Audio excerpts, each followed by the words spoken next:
You can go when you're ready. All right, we're going to get started here. I go. I go. I go. All right. It's an honor and pleasure to join you here this evening. Those that don't know, my name is Safo Akish Kwame, and I'm going to be moderating, emceeing this particular event. And we'd like to thank you all for coming out here this evening. And before we begin, just wanted to let everybody know the restrooms are first and foremost to the back. If you go out, either one of these doors is back past the soda machines. And so I'd like to, again, welcome you all, Kwaba. And first, before I begin, I would like to ask my elders permission to speak. All right. Well, we'd like to first give it up for you all for coming out here this evening. Let's clap it up. Thank you all. It's a pleasure to see you all coming to get this very valuable knowledge. And just to let everybody know, we do have vendors here, some vegetarian food in the back that's getting set up, and we also have some folk that's on the way that have food coming as well. And also, just to like to thank all the mothers in the house today, the Johnston family today. What has been a wonderful event for us to bring our mothers. I asked my mother would she like to come, but sometimes, how folks do, but it's all good, brothers and sisters. And so, but I was hoping to see Brother Nehemiah's mother. Y'all know Brother Nehemiah? All right. I thought she would be here, but definitely. I wanted to give her a special shout out, keep her in, our prayers. And but also, did anybody bring any flus in here, right? No swine flu? Yeah, y'all kept that outside, and we kept the chips. Y'all took off y'all chip, right? Check it at the door, and the Willie chip. As I heard Bobby, I heard Colin say, we don't need no chips. Some of you just gonna be controlled by the white man regardless. And so I like to say that. But also just brothers and sisters, there's a lot of different things going on as Baba continues to set up Monsanto. They just passed a bill, the Food Sanitation Act, Food Modernization Act.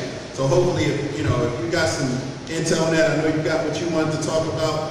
But I'm gonna right, good. Say again? Explain. Oh, okay. Well, the Food Modernization Act, brothers and sisters, HR 7875. And what it is Monsanto is now, everyone knows about the Monsanto is the chemical, genetically engineered foods. They're the major company going around and taking out small farmers all over the country. And so I just got a little piece of that, off the recent internet, but look at this bill up, HR 875. All right. So just look that up, and I tell you, it's how this thing is going down. It's a war against the organically grown food, and how they do the whole scenes. First Queen, what's that? We saw this DVD that was the future of food. I think that's a documentary that's out that deals with Monsanto and where this whole thing is going, that where you're going to be criminalized even for growing your own food. So this is some type of thing that's going on. And another bill is HR 1913, the Sexual Confusion Identity Discrimination Bill. This is a gender-based bill where if you even think about saying something about someone that's gender confused, then some folk are coming to get you. As Brother Bobby put out in his Gay Boulay piece. And if anybody got that, raise your hands. Y'all got that Gay Boulay piece that Brother Bobby him and did. Oh man, ain't nobody see that? Oh man. I got some Boulay, but not that. Oh man, did you bring some, brother? That Gay Boulay piece that you did in 03. They can go on YouTube. Yeah, it's a lot of clips on YouTube, but I got it on VHS, so I got both of them on VHS, so he lays out that whole Gay Boulay piece, and that was certainly an enlightening piece. But let me just get into this dialogue, we'd like to thank the Creator for this glorious day. We also thank the Creator for the guest speaker, Brother Bobby Hemmitt, who is one of the most intelligent and provocative individuals to ever walk the face of the earth. Brother Hemmitt is an internationally known metaphysician who has the courage and the conviction to tell the whole truth and nothing but the truth. So help us God. Today, we are honored to have him conduct a lecture on melanin, an organizing unit of consciousness, the mystical Dogon civilization, and the new cosmic realities. Without further ado, brothers and sisters, I would like for you to come to your feet and give a warm welcome for our brother, strong brother that's dropping his good knowledge to us. Brother Bobby Hemmitt.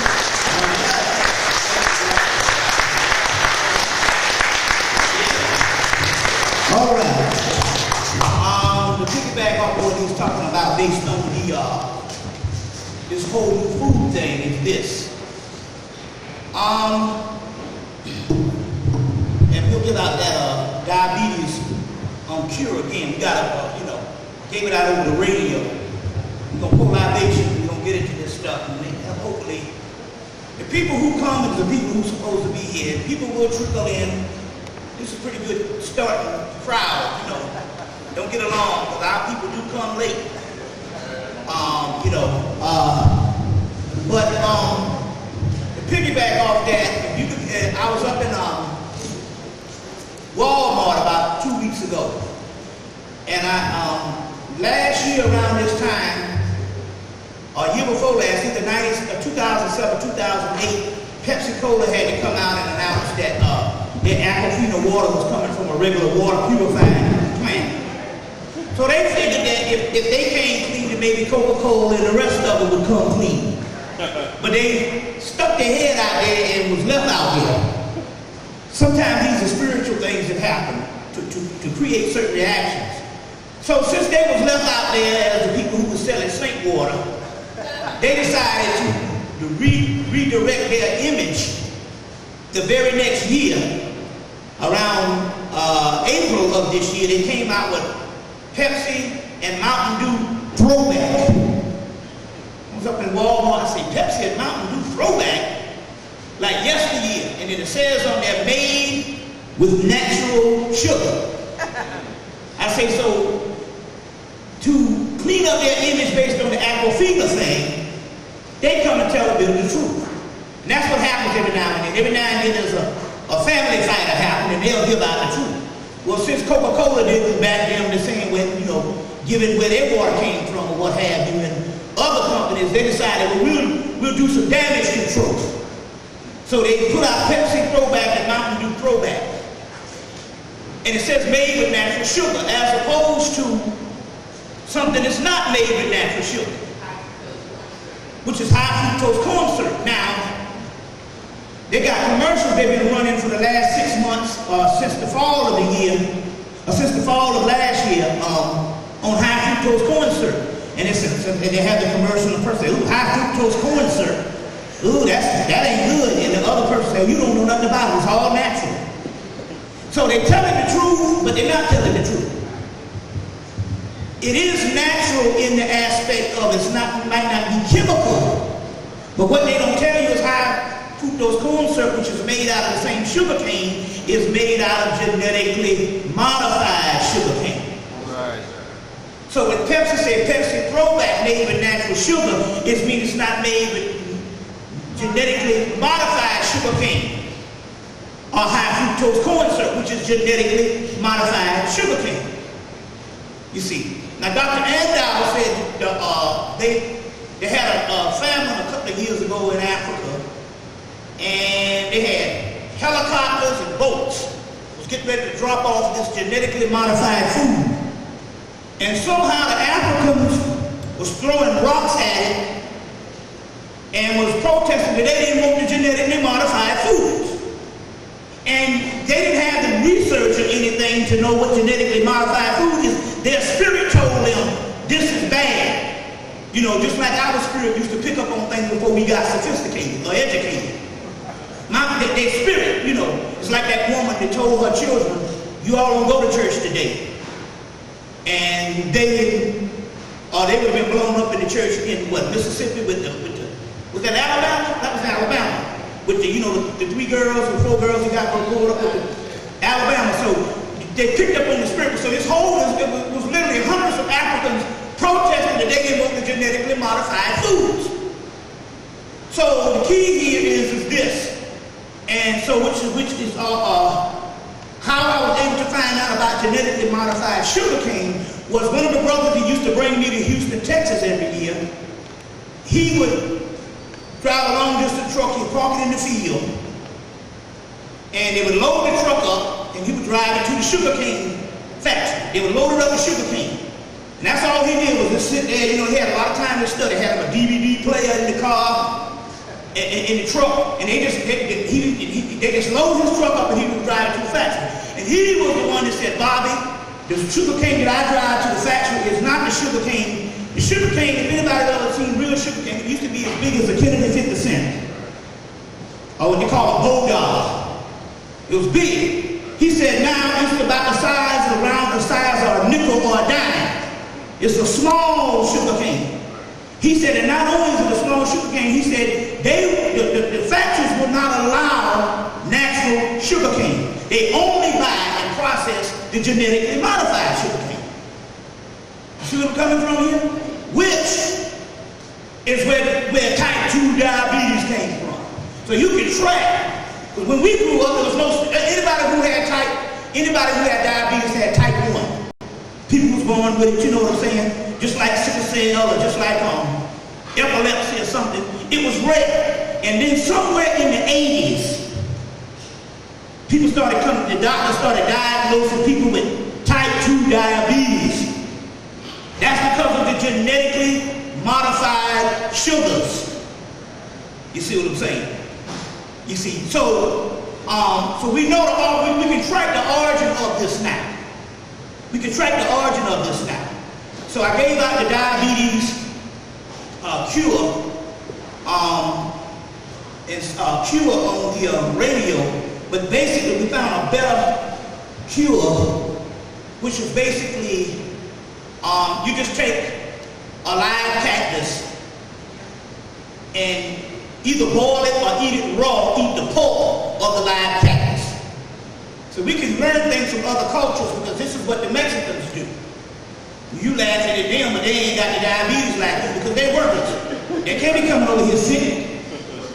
They gotta work for America. So so at the botanicals, at the Mexican supermarkets and different things like that, they eat the live cactus.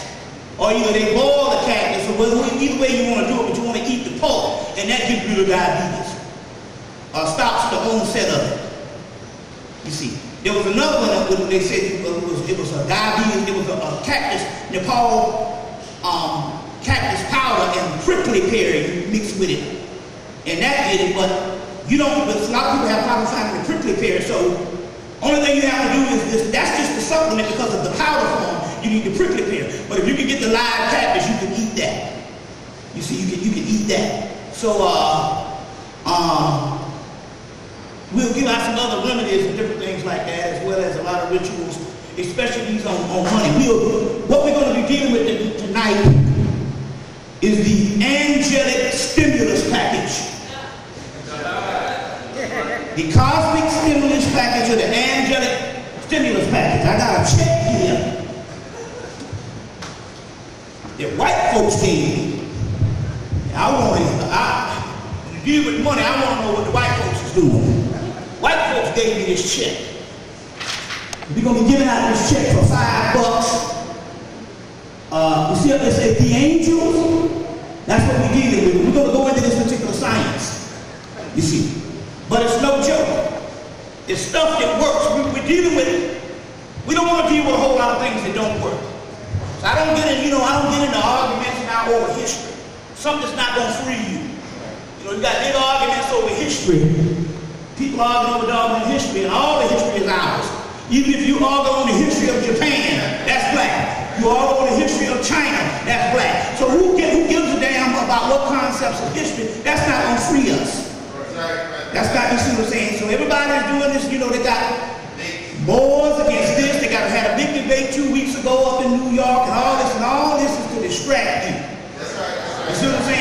we were all over the world, and wherever you go, there we are. So what's the argument of history? That's right. You see what I'm saying? What's the argument of history? So what we're dealing with now is things that work. That's the results. You say you be in something long enough, black people, only people stick around with something and be in it for years and it don't work. I.e. religion, you see what I'm saying? Voting or whatever type thing. You see, so, even Barack Obama didn't get there because you put him there. He got there because somebody decided that they needed, you see what I'm saying, a certain face to go through the hard times that was getting ready to happen to them. They needed to change up some stuff. You see what I'm saying? But on the other hand, there's two. Because I told people this now. I was a proponent of the Barack Obama force when it comes to the energy that came behind this black man and this black woman as a form of the return of the pharaohs. Now I was behind that part. This is Michelle. I looked at that. It was a nice color picture, but the color copy of that Office Depot was broke. That's Michelle on that side, and that's Rob. So we're dealing with that concept. We're dealing with that concept based on history. But now, if you think for 1 minute that by him being in the office, you're going to be free, or your condition's going to be better. You know what I'm saying? Because the first thing happened when he won is certain black people started looking for conditions to change. However, when in the world did somebody get a job, change your condition? He just got a 4-year or 8-year job. You see, I can see people's a monarchy. But it's a job. You see where I'm coming from here? And it's a job for somebody else. Now, you gotta understand this particular part though. We're looking at it from a spiritual end. And that's what we take from it, because he only is a sign of us rising spiritually. Understand the difference? He is a sign of us rising. But politically, physically, and economically, no. You see, and they made sure that, but they gave him a fucking burning building. It's just gonna take 8 years just to clean up anyway, even if he was true of heart. But they made a mistake by giving us Michelle. You see what I'm saying? That's one of the energies. The child of a slave. And when she went to Europe, they rallied around her all over Europe. Now they went to, they got the editor of Vogue magazine, which was his brother. And he said, they say, so what's up? Michelle just wear what the hell she wants. He said, yeah, and as a result, now the fashion people is looking to her to set the trends. That's how she set the trend. She done made a ragged ass cardigan sweater that she wore up to see the queen. Now they buying the hell out of cardigan sweaters. This sister is setting the trend. She can do it because they never had nobody look like her. You understand what I'm saying? They had nobody that dark before. So as a result, the psyche sets the trend is something new. So she can, she can wear a damn miniskirt from 1982. You see her some hot pants and then she can come back in style. You see, she might bring back the fucking Jerry curl. White folks be wearing the Jerry curl. Because we're talking about an energy, but we'll get into the science on that in a few minutes.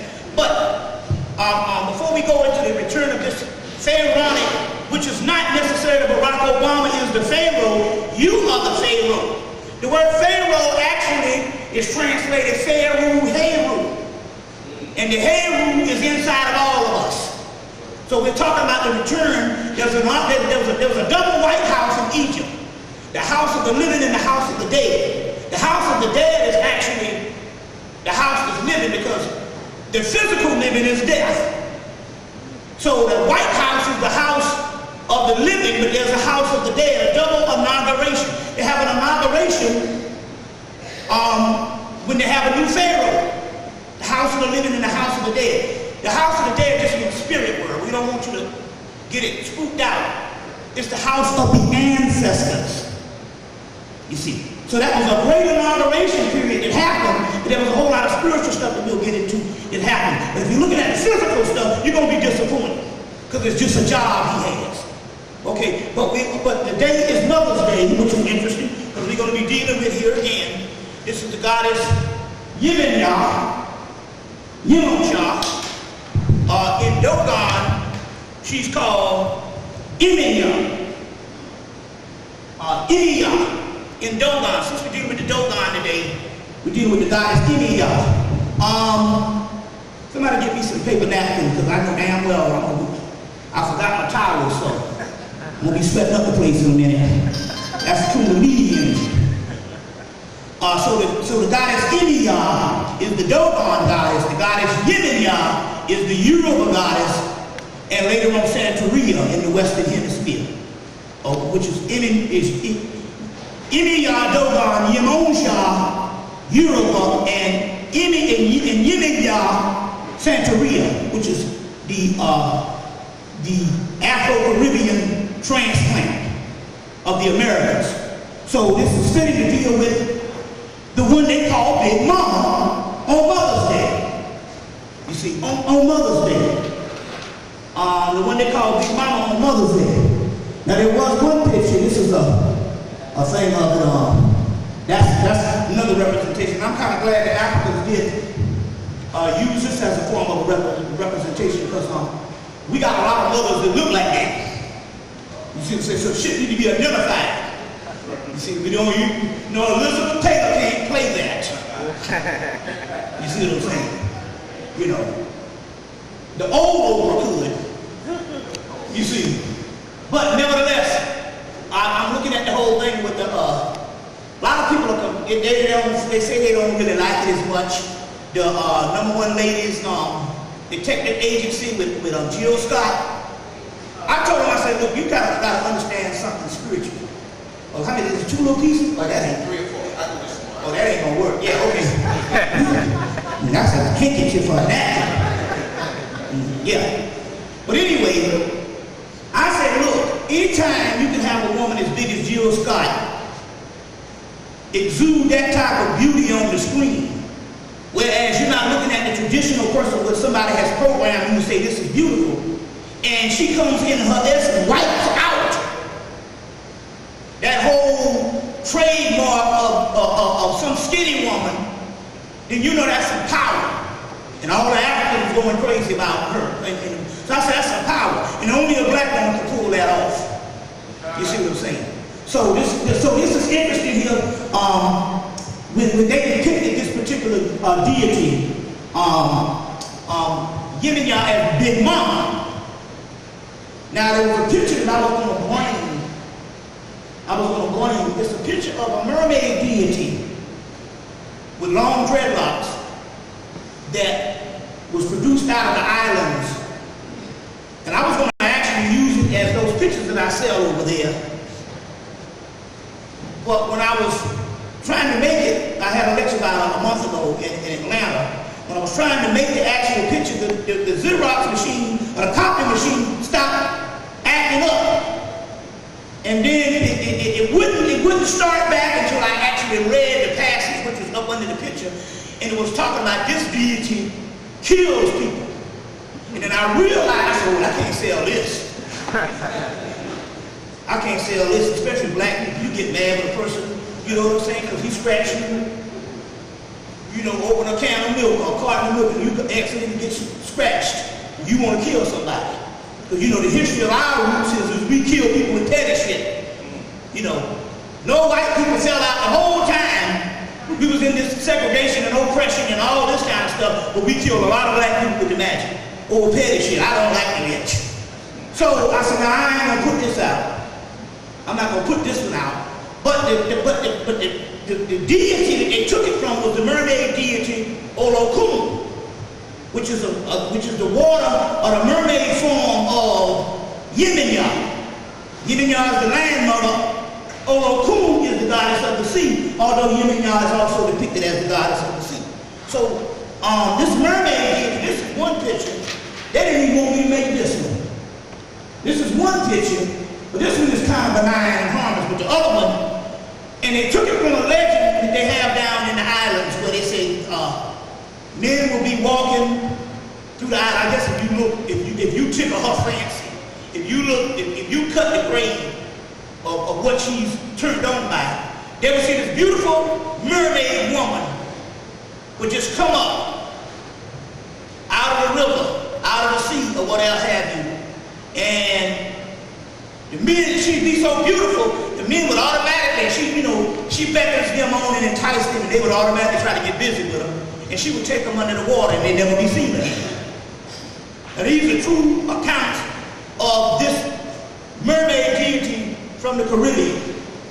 So the piece that I got, where they say kills men and kills people, I said, no, I don't need it. That's her ferocious side. But anyway, this mermaid deity, they have accounts of her doing this all over the Caribbean, where she would come up on the sea and to entice these men and take them down as a lover for life. Now the key here is, and probably it doesn't necessarily have anything probably to do where she corresponds to, or based on how physically, sexually you are, sexy you are, physical attraction. I think it has something to do with your soul and your spirit. You know, she's chiming off of your soul and your spirit. You see what I'm saying? That kind of thing.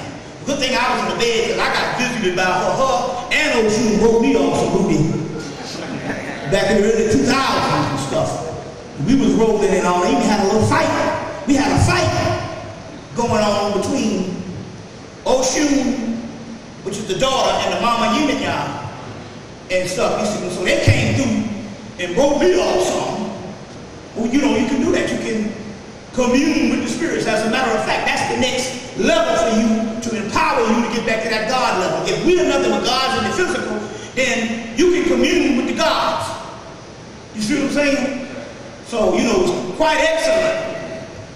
But it got into a fight because I had, at this time, I was in between my former queen and the sister I'm with now. So I had this moment of play. You know what I'm saying? Well, I lined up a bunch of ladies on the roster. You see what I'm saying? And we had a good jamboree time for about 4 or 5 years. And it got to the point where it started happening where I would have one sister over, and if this sister was an Oshun girl, she would have problems with Hemmitt. If I have another sister over and she was a Hemmitt girl, they would have problems with Oshun. And they would come in and let shit be known. To show you communing in the spirit. Now this is nothing that is out of the ordinary if you understand the science of this is the next level of where we are going. Of where we're going. Let me give you some things that might pop in your head. You should be at this particular time understand that sex is really an unfulfilling process. In the particular aspect that you're always running after it and it never stays around. What I'm trying to say here is this. There's got to be a point where as you want something permanent, a permanent state of bliss. Now, you know what I'm saying? You know, after so many years, you know what I'm saying, you shouldn't be turned on or you shouldn't be excited about having sex in a particular aspect on a certain level. There's supposed to be several levels when you go spiritually, you're supposed to rise to another level, whereas you want that bliss all the time, or you want that bliss to be something that is transformed. We'll go into that. I'm going ahead of myself. We'll go into that. It's called transcendent love or transcendent sex, whereas you get a complete wholeness, and that's when you become God, where the access is through the thought process and also through a whole other world that you got no control over than just trying to run around and have sex with somebody. So I'm going ahead of myself, so we're going to get into that transcendent type of thing. And some of you people that feel a little unfulfilled, you might not even have a mate. That is for a reason. Because there's another realm you're supposed to be dealing with this stuff on, and you're still looking at the lowest realm. You understand what I'm saying? Which is hit or miss. You see, it's a fleeting moment compared to the bliss where you're supposed to be going. We'll go back into that. We'll go back into that. But Oshun and Yeminya, and it played out until we was up in New York City, and there was a sister Kimberly that was living in Long Island at the time, because she was from Long Island. She used to live in Atlanta. She since then moved back. That last night said she moved back a few days later, and there was a sister, my business partner at that time, the sister Delbert. She had come up to New York on a business thing. We used to do some stuff. We used to be in business together.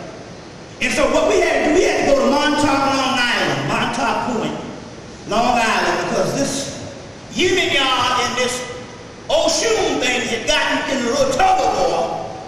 Now, meanwhile, these are rituals and systems that you have to go through for initiation. So we had to go to Montauk Point, Long Island, and put a blessing in the water for Oshun, and put a blessing in the water for Yeminya.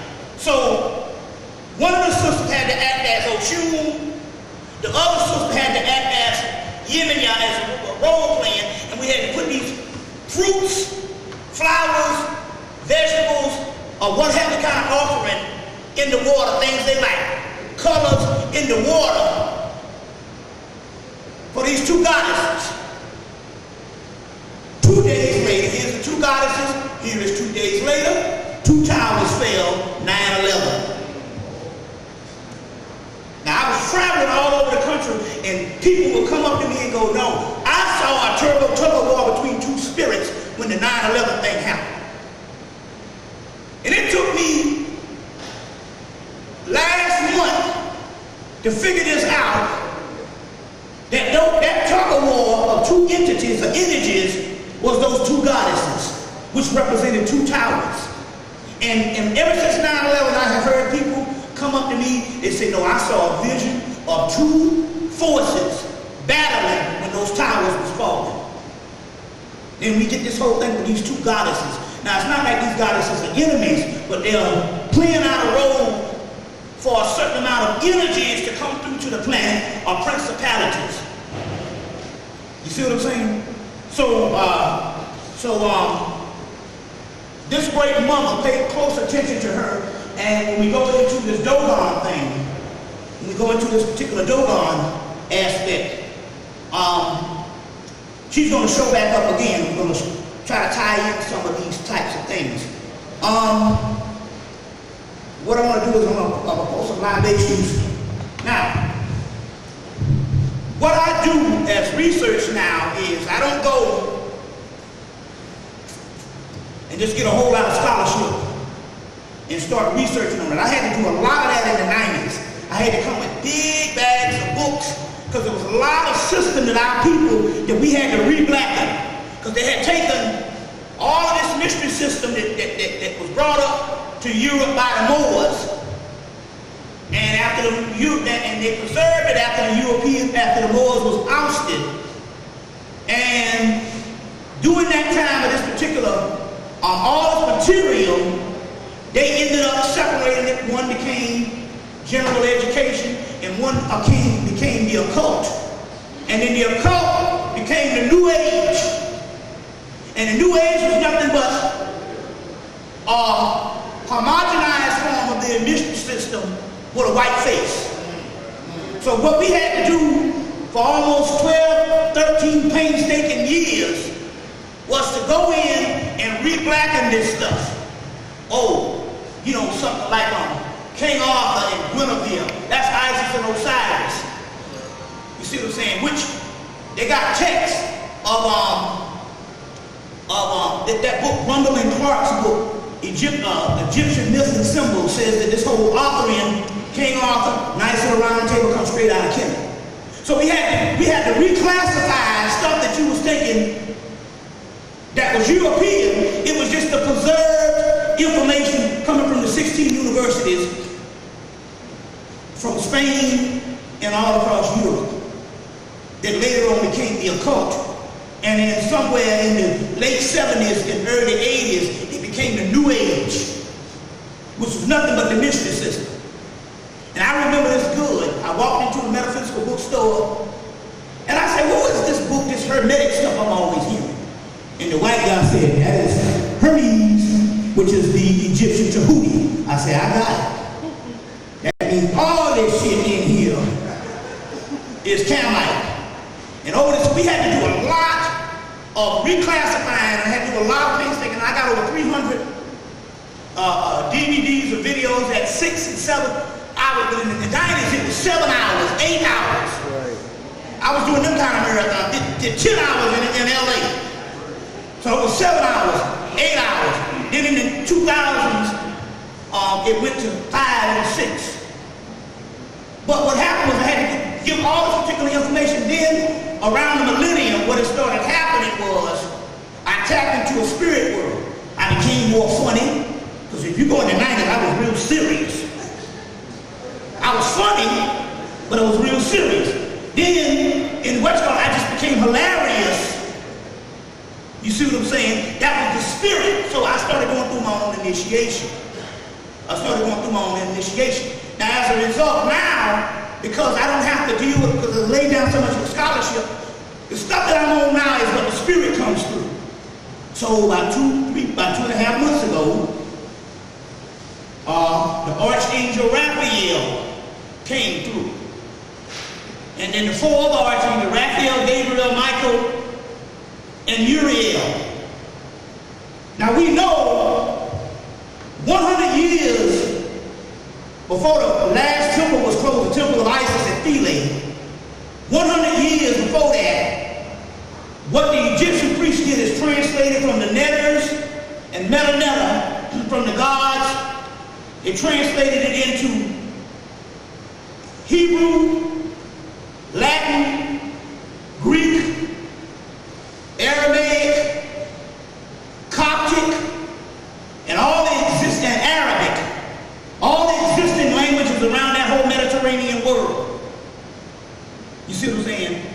They copied the Metanetta. So we know that, and you know the white folks had a conference in '91 called the Alexandrian Conference, where this is exactly what they talked about, on how the Egyptians translated all of this text into the existing languages, because they knew prophecy.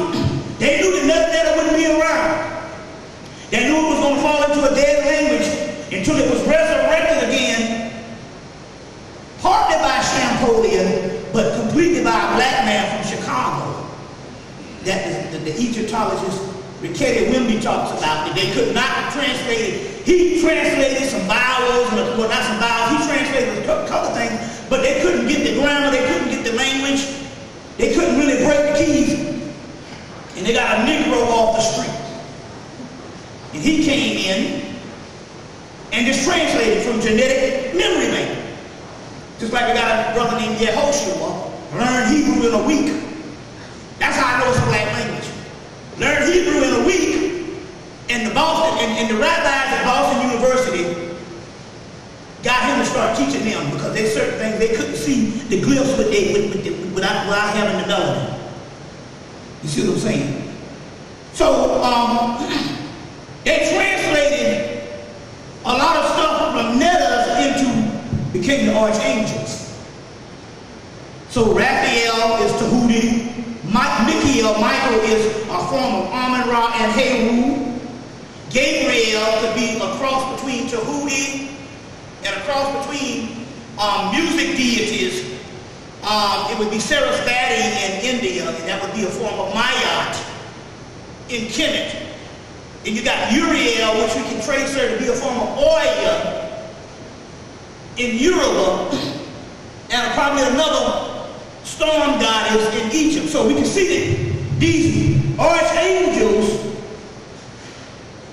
was actually a creation or a recreation from the Egyptian priests.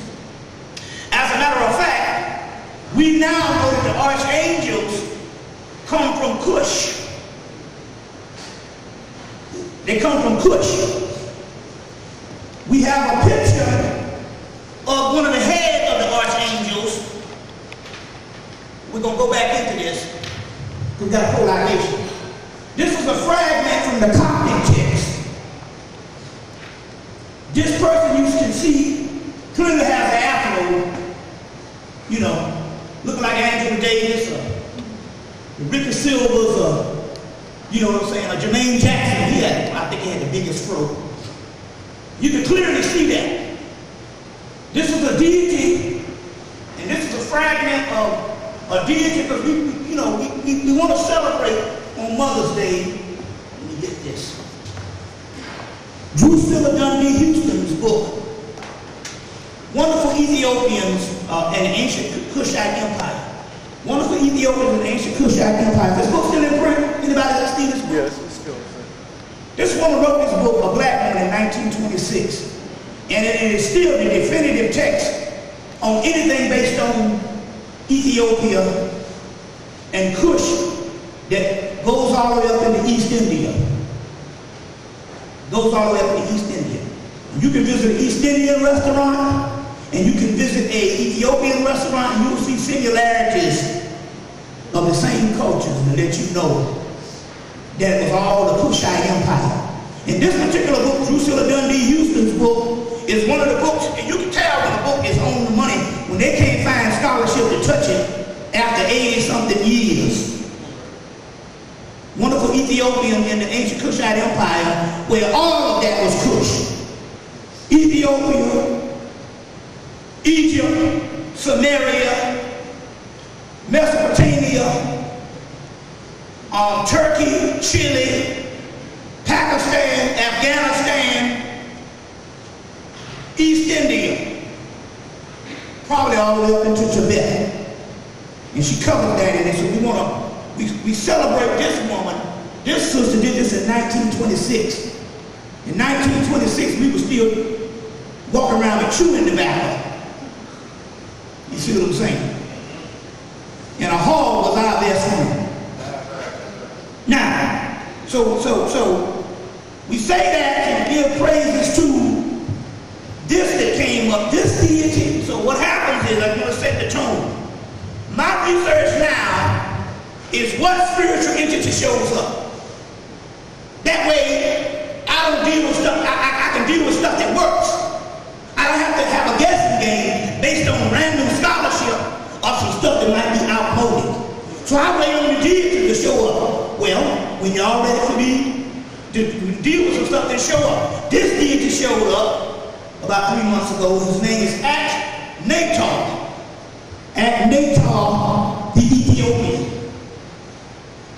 Akhenaten the Ethiopian. Now, I had this book about 15, 16 years ago and used this book randomly on numerous occasions and never saw the deity. That means that the deity will reveal itself at an allotted time. So what happens? I get these books. They give me what I want out of the books. But if I didn't see this deity in 15 years and it shows up in March of this year, that meant that this deity only was supposed to show up March of this year. Now this is a book called Ancient Christian Magic, the Coptic Texts and Rituals of Power. Ancient Christian Magic by Marvin Mayer, M-E-Y-E-R, and Richard Smith. Marvin Mayer, they edited these texts. So what happened was that they dug up these Nag Hammadi texts in 1945. They didn't translate these texts, these Coptic texts, until 1977. But what they found out was what accompanied these Gnostic texts, or Coptic texts, which is the precursor to Christianity, what accompanied them was all these magical texts. So a lot of the scholars, they left the magical texts out. They didn't deal with them because that would take it back to ancient Kemet or ancient Africa. You see, they wanted it to resemble the later day Christianity, which is a copy of earlier Christianity started in Egypt. But later day Christianity wouldn't be accompanied with all this magical text. So as a result, they had to shelve it. Then in the 90s, they come out secretly with all of the magical Coptic texts. And then there shows up Raphael, Gabriel, Michael, Uriel.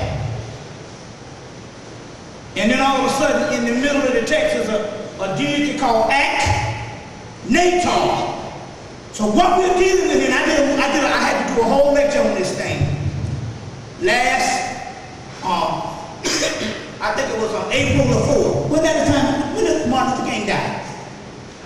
April 4th. Yes. And so somehow the actual date fell on that day that I did this thing, celebrating a picture, because we've always heard that Ethiopia is the mother of Egypt. But we don't have a lot of information on what are those gods. So there was a god called Orseti that a woman channels down in Ethiopia, and the National Geographic showed this woman's story. She channels Orseti. But this one, Natal, is the head deity over the other archangels. His name is Metatron, later on in the Kabbalistic sphere. This is Natal. We're going to get back into him. But what you're looking at here is, and I should have blew up one of these to sell. It's a fragment, but it's an actual ancient picture of a deity that predates Egypt. An Ethiopian Cushite deity called Natal. A-K-N-A-T-O-R, the Ethiopian. Write that down and call on this deity, because this deity is coming back this summer. We'll get back into that. Coming back this summer. Y'all all right? This is very important research and information. So now, what I deal with, and so during the time of Nature's rise, then Gabriel comes back. Raphael, Uriel, Michael, especially Raphael, which means, you know, our people, the dead people, the Christians, even the Muslims or whoever, they might not get the Hemmitt, but you start mentioning them archangels, they go, oh, I've heard about that sometime in my life.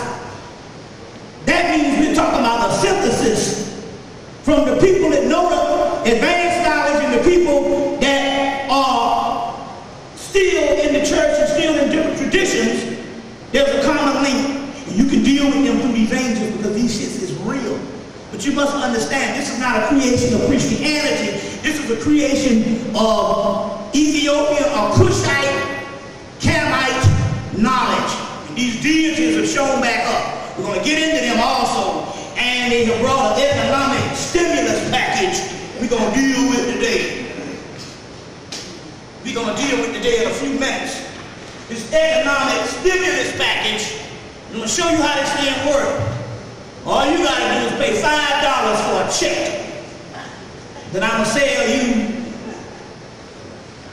and it's going to be on. Now, in order to make this thing work, what we have to do is, the shit is real. I'm telling you. I got a couple of gifts we're going to get into. We're going to get into that is going to be some stuff that you can benefit from.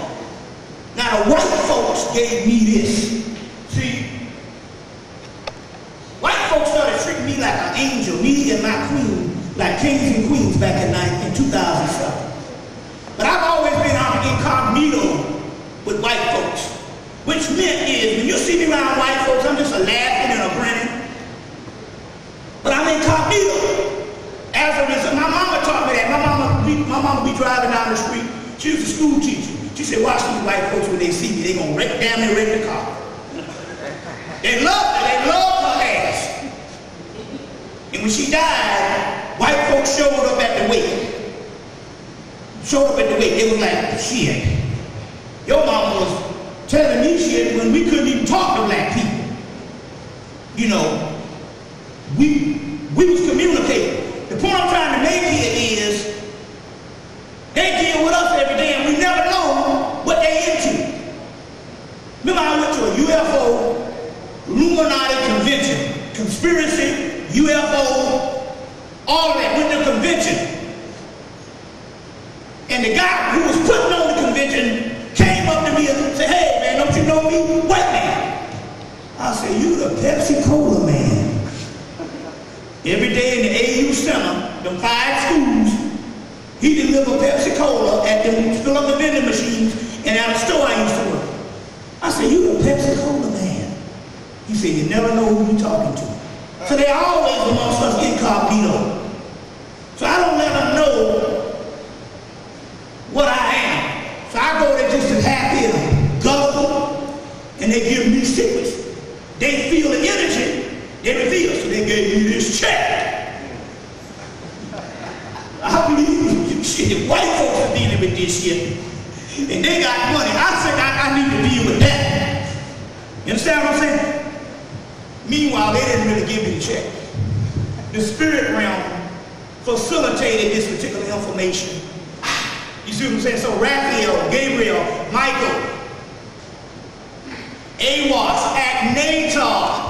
I do the thing on Agnatar 1 week, the Ethiopian angel, he's called.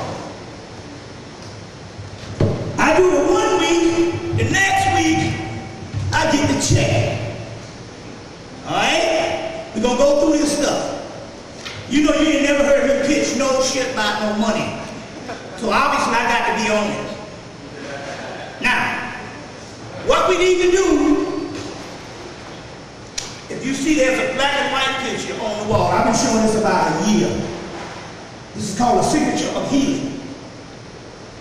It's just a silhouette of an angel. Actually, it's the god Raphael, the god of healing. The god Raphael, the god of healing. It's the god of healing. Now, this particular deity, I didn't give it out myself, but I didn't think that the black and white thing would work. It cost too much to produce the shit in color. But they was like, nah, it's the energy in the image. And as a result, I introduced this again as something to sell in Detroit. And I'll show this to you to let you know this stuff works. See if I can find this. Y'all all right? Yeah. Okay. But what we're dealing with now, we sent this out to a sister out in New Mexico, put it over her bed. She was dying of cancer. Shit went into remission and left the planet. You see? And left the planet. See if I can find any of those spirit pictures, but then I'll bring some with me. Turned into a remission and left the planet. Anyway, to make a long story short, I introduced these into Detroit. I didn't bring them. Had something, see something. I didn't bring them. You might have one in your, I might have gave you, look in your thing and see if you got one of those spirit pictures. Anyway, I introduced this particular thing in Detroit. I did a connection in Cleveland the next week to print up some more of them. And so to let me know that it is real and it was activated, it showed up in the Xerox machine or the copy machine. Now what happens in the copy machine is this. Anybody know anything about a copier? It scans the first picture and then it starts copying from the scan. Well, what this started doing, these little light figures started getting into the pictures. And as a result of getting into the pictures, each picture was different. That means there's a spirit that shows up. And so what it meant was, I activated that particular spirit in Detroit. And it did it on 2 pictures. Let me see if I can find it. It was on this one and this one. Now this one is a picture of a Buddhist altar of the goddess Tara. Now apparently, if you was to purchase one of these, it's so powerful. Look, now let me go back. If you was to purchase one of these and you put it over your bed, it could heal anything. Come to find out, we didn't find out until about a week ago that it was the archangel Raphael. Let me show these two. Now, you can look on the wall, you'll see a Buddhist temple, and you can see right beside it the signature of Hemmitt. To show you that when they're activated, this is how it shows up. It has lines in it. But if let's say it was a malfunction and it scanned the first copy, that means that each copy that it does with the malfunction should be the same. Every copy is different. So this one, when you see this is a spirit. So you're literally taking a spirit is showing up. Now this first happened to me after Katrina. I was xeroxing a picture of the goddess Urzuli, and these things came in the picture. First I said, damn, this machine is messing up. And then I went to another machine and got my pictures done, but I kept those pictures, and I realized on the way driving home that these were spirits within the pictures. You see what I'm saying? So that means they're activated. So what we want to do is to activate this check. And then we're going to go into the science of this check, this angelic check, sent to you by this God, as well as Raphael, Gabriel, Michael, Uriel, Raphael, so that damn near 100 of them angels. So you can't, so it's simple. You can't accuse Egyptians of having multiple deities, so you have to change the deities to archangels. It's a simple process. You get what's going on here? You know that it's not going to work now unless you have the whole host. So what you do is you change the deities or the letters to archangels. Simple process. So as a result of changing the letters to archangels, you can say that the Egyptians were polytheistic. You polytheistic too, it's just yours are angels. Or you go to Islam, it's all a play on words. Because the archangels are in Judaism and Christianity, as well as Islam, because Gabriel is the one that so-called brought the Quran. But it becomes the 99 attributes of Allah. You see, it's just a play on words, and that way you can keep the multi-deity system, because that is the only way you get to know God. Otherwise you just deaf, dumb, and blind. God in the sky, you think He's looking down on you. You see what I'm saying? So I don't need to curse, or, I don't need to wear that short dress, and all kind of dumb shit. The key here is they changed those letters to archangels. We come to find out the Egyptian priests were the ones that did it. They saw the whole thing, and they gave them the template, and they went out and later on did what they did. But there's seven major archangels. There's four major ones: Raphael, Michael, Gabriel, and Uriel, which represents the north, south, east, and west, and the four elements. Why do you think it's sunshiny today? It was supposed to pour down today, and I'm like, look now, we coming to talk about your ass today, the four elements. Now I know damn well you're going to do something about this rain. I said, well, better yet, we don't even want overcast, because that can deter black people from coming out. We want sunshine. Now, if you check the weather forecast, it's supposed to rain today. That's the archangels. You see what I'm saying? Now, so we deal with stuff that shows up. So these four archangels, especially Raphael, showed up. So that's what we bring to the people. That way you stay online on shit that works. You see what I'm saying? So we don't have to come to you and say, I'm bowing to Allah, I'm going to put on a turban. You see what I'm saying? I'm not going to that old outmoded magic. We need to find out the magic is working. So what we're dealing with is still tracking the Egyptian letters, but they're coming in different forms. So it might be Yoruba, it might be Voodoo, it might be East Indian. You see what I'm saying? They said, no, well, about a year ago, the Egyptian Jesus, which never existed in history, there was an Egyptian Jesus that the later-day Coptic, which was later-day Egyptians, adopted a new form of Horus. That was later on taken into Rome and historicalized. But he said people threw out the historical Jesus, rightfully so, because it didn't exist. But as a result, you swept the baby out with the bathwater because there's an Egypto-Gnostic Jesus. And that is a concept which is in all of us, the pineal gland.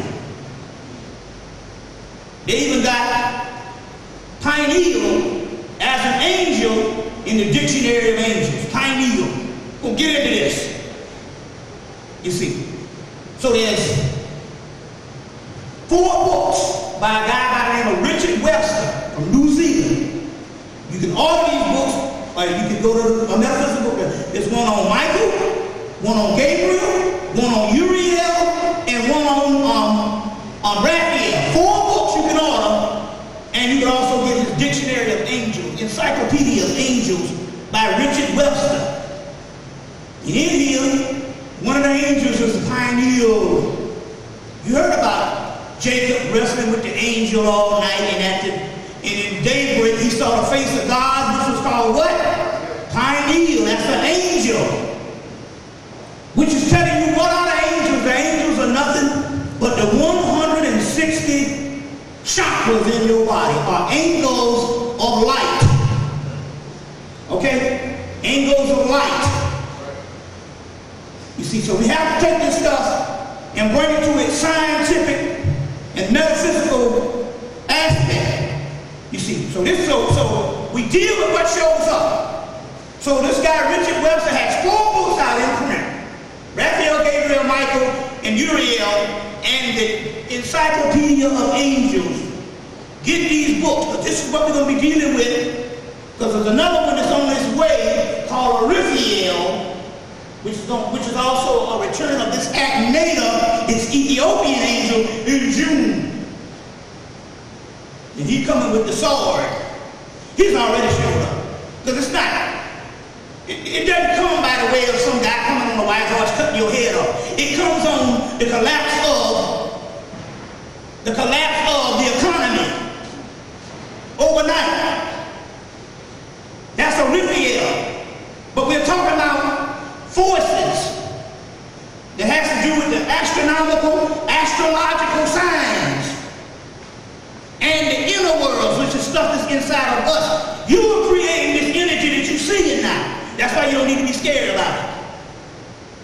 You see. Now, I got a few of these because when Raphael showed up, 2 things I want to deal with right quickly. I want to deal with before the break. So like I said, I got a bunch of these checks. That's right. A bunch of these checks. White folks gave me this. You say, well, why do white folks get it? Because they know black people ain't going to research shit. The angels and all that, they ain't going to deal with you. They give it to white folks. They publish books, have conventions. Money is no object. You know, you get some shit, you go stand out on the corner, cussing out everybody who don't be on your level. Getting in arguments. See what I'm saying? So they give it to the Europeans, but the Europeans have ways to promote this stuff. To, you see, expose this stuff. You see, that's how the thing works down here. So, this thing right here, you see what I'm saying, is very valuable. Now, to show you how valuable it is, there's another piece to go with it. We'll get in that in a few minutes. We're going to deal with these checks. Everybody need to get you an angelic stimulus package from this Ethiopian deity. Akhenaten angelic stimulus package. Y'all down? I mean, hell, this is your ancestors. See, the ancestors talk to us. All right?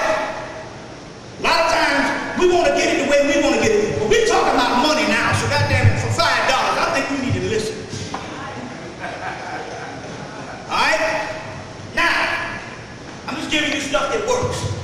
I'm just giving you stuff. You never heard me talk about give you no stuff on more money. So if I'm giving you stuff on money, you know damn well I must have tapped in. You understand what I'm saying? Now, I'm going to show you how this stuff works. Now, when you get this check,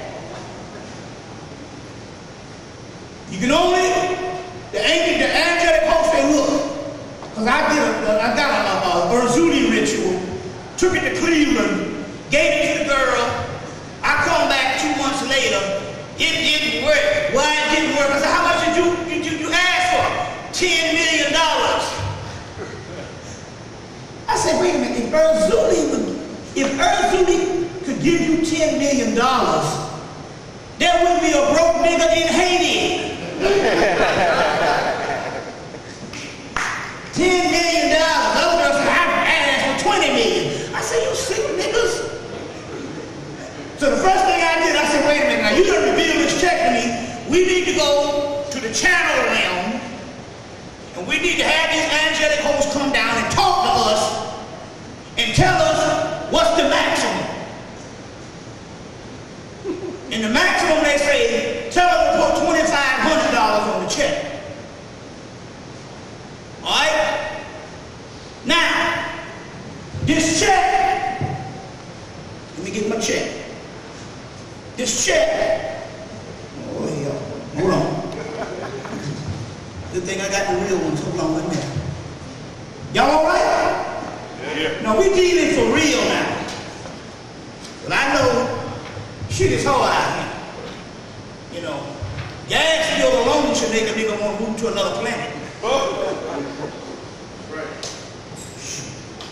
My gas bill $600 damn dollars, and I know damn well we cut it off last month. That means they bill your ass according to the rates based on that month.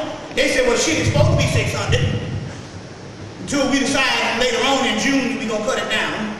Y'all all right? Yes. When you're dealing with this angelic check, it has an A on infinity in the corner, which means it's gonna be an unlimited $2,500. So you don't need no more than the $2,500 because it's going to constantly come. So don't come up and buy 2 checks. That's not $2,500. That's $5,000. See what I'm saying? You see, you want to, don't come up and buy 2 checks.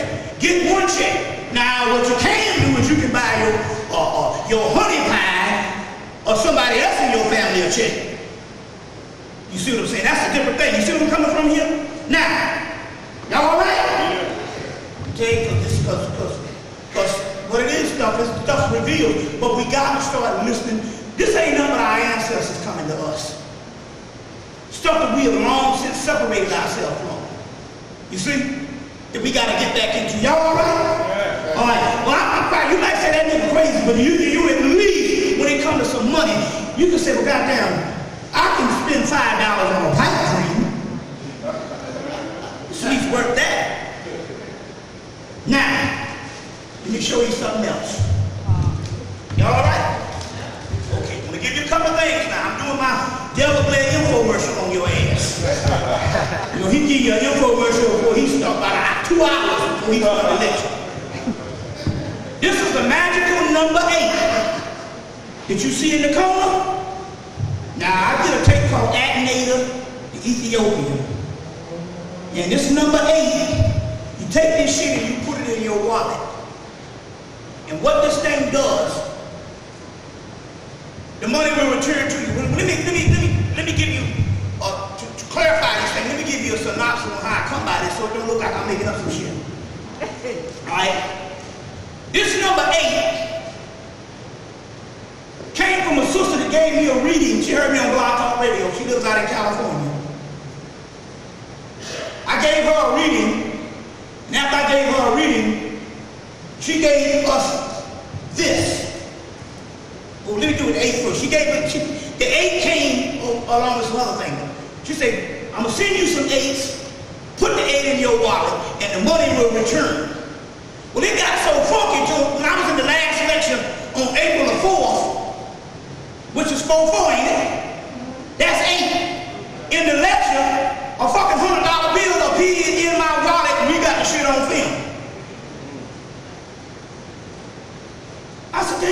where this shit come from? I didn't have no $100 bill, that's why I'm in the election, trying to get some money. So you put this 8, you know they say like money don't turn around in the black community. Well, what you want to do is put this 8 in your wallet. Look, I'm just going by what spirits do. This woman called us up. That's the spirit. She said, I'm going to send you some 8s. Now that means, see, this is what happened with the spirit world. It means that you at the crossroads. You can analyze it in analytical ability and say, that's some bullshit.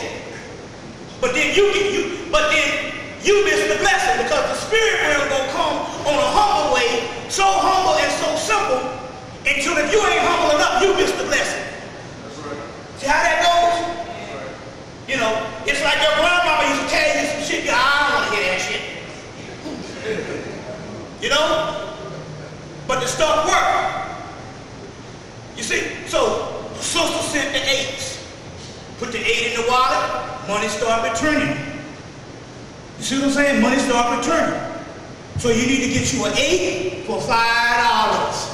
Now you're saying that's crazy. No, it's not crazy. Because what it is, it's just like a Yoda. Some little man on the side of the street said you some shit, and if you're arrogant enough, you dismiss it. You see what I'm saying? But we don't understand our own spirituality, so you get you an 8, you get you a check. Now, the sister, when I did her reading, she said, I want to send you a purple disc. I don't get sick no more. I can't go to sleep. I got energy. I got stamina, and it wipes away your stress. And then after it does that, it starts healing you with cancer and all this. So I want to get this purple disc. Send you these discs. I said, yeah, okay. After 17 years of election, I done had all kind of shit people that gave me on the road. Okay, she sent me the disc. And it's no joke. This is called a purple plate. I got about, I don't know, I might have about a good 14, 15. So, first come, first serve. You got the purple plate on. Now, you got the purple plate on. Yeah, I got it. You know what time it is? Got it. Send this purple plate. Now, this stuff was created by Nikola Tesla. Nikola Tesla used to, and C. Freeman used to talk about how Nikola Tesla, he invented the radio, the TV, and a whole lot of inventions. But what he used to do was go up on the astral plane into what is called the acoustic records and bring down these designs. Now that's not far-fetched. I knew a crackhead used to work on Mercedes-Benz back in the late 80s. They said, wait a minute, niggas had to learn how to work. It was years before we learned how to work on BMWs and stuff. This crackhead used to work on BMWs on the side of the road. And I said, man, how do you do that? He said, look, man, all I know is I pray to God at night, I ask him to help me, and I go to sleep. When I wake up, the design is in my head blueprint. He said, I got so good till I touched the woman's car and the car cut on. You see what I'm saying? So that's the type of stuff we're dealing with spiritually. So now, Nikola Tesla used to go to the astral realm, and he used to get these designs. You saw him in the movie Prestige. David Bowie played Nikola Tesla, or Nikolai Tesla. Go movie. So he created some stuff called tachyon energy. And so this purple plate energy, but what he did, he got it from the 9th dimension. The 9th dimension consists of Gabriel, Raphael, Michael, Uriel. Here's a picture of Raphael in the tarot card, the lovers. Tarot card, as you know, comes out of Hemmitt. The lovers. These two figures are looking up in the clouds, and they're thinking what they're seeing up in the clouds they're thinking it's clouds, but above the cloud is actually an angel Raphael. Don't mind the white face. People who want to explain the deity to their people should paint the face in there, whoever's giving it. If the white man should paint a white face, that's effective on his people. You understand what I'm saying? You the people don't do that, so don't worry about them if they do it. We know that the star goes all the way back. These were Egyptian deities. So this is the archangel Raphael, and they're looking up at the cloud, but they're looking at his robe, which is a purple robe. Purple is the color of Osiris. Osiris is called Lazarus, raised from the dead. Horus raises Osiris, his father, from the dead. Jesus raises Lazarus from the dead. They got a deity that the Mexicans worship called Saint Lazarus. He got on a purple robe because purple is the color of Osiris. And purple is the stuff that if any, and like Secret Manel used to tell women this, if you feel you're going to be in danger, wear purple. Because if you wear purple, nobody can rape you, they can't mug you, they can't do shit. You see what I'm saying? Wear purple. Purple is healing. So, the realm where this thing comes from, this is Raphael's robe. When the sister sent the purple disc, she sent a seal of Raphael, a little pendant of Raphael to put over the door. That's the god Tahuti in Egypt. God of healing, God of magic. You see, the god Tahuti in Hemmitt. So he has a purple robe, so as a result, you say, why this person? The thing about it is you can look at the Techion image. You go look, type in Techion image and read all the scientific stuff. That is for the scientific people to understand what this is. But the spiritual thing is he got it off the ninth dimension, and the dimension he got it from, there's no disease. You see what I'm saying? There's no stress. There's no fatigue. So as a result, you tap into that dimension. You get where I'm coming from here? Thus, this is how this stuff works. So, it'll wipe away the fatigue, it'll wipe away the stress, and then by the second week, you stop eating. You see? And it starts to heal. So we want to get rid of some of these. If people want to pay $25, and then when we run out, I'll give you a website. I ain't gonna do it until I sell these, goddamn. You know. So we got this. Now, this check is gonna come. This check, you're gonna write on this check. Y'all all right? Yeah. Because we're still teaching science in the infomercial because I'm explaining how it works. But we want to do this before the break because we want you to come up and purchase this thing. In this check, you're going to write $2,500 on that line. You're going to sign it to yourself. Thus, I signed it, Bobby Hemmitt. You see what I'm saying? So you sign it, take to the order of Bobby Hemmitt. It would be Robert Hemmitt in the financial world, but since you know me as Bobby Hemmitt, pay to the order of Bobby Hemmitt, $2,500, and you sign up that $2,500, then instead of putting when, you put now. The date you put now. So for me, it was spiritual supplies. Just give you can say what you want. I need it for this. And then it says, your holy guardian angel. And what you're going to do is you're going to write whatever your holy guardian angel is on this slip of paper. Every month, if you were born between February 8th to the 12th, your guardian angel is Moni Qua-El. If you're born between March 5th, your guardian angel is Ha-Yi-El. So there's a list of guardian angels that set over every month, a sequence of several months or whatever your birthday is, there's a guardian angel that comes. So you're going to take the guardian angel from this and write on your check. See what I'm saying? Now, if you do this, you're going to have a constant flow. So this is subsequent money. Don't be looking for no career shit.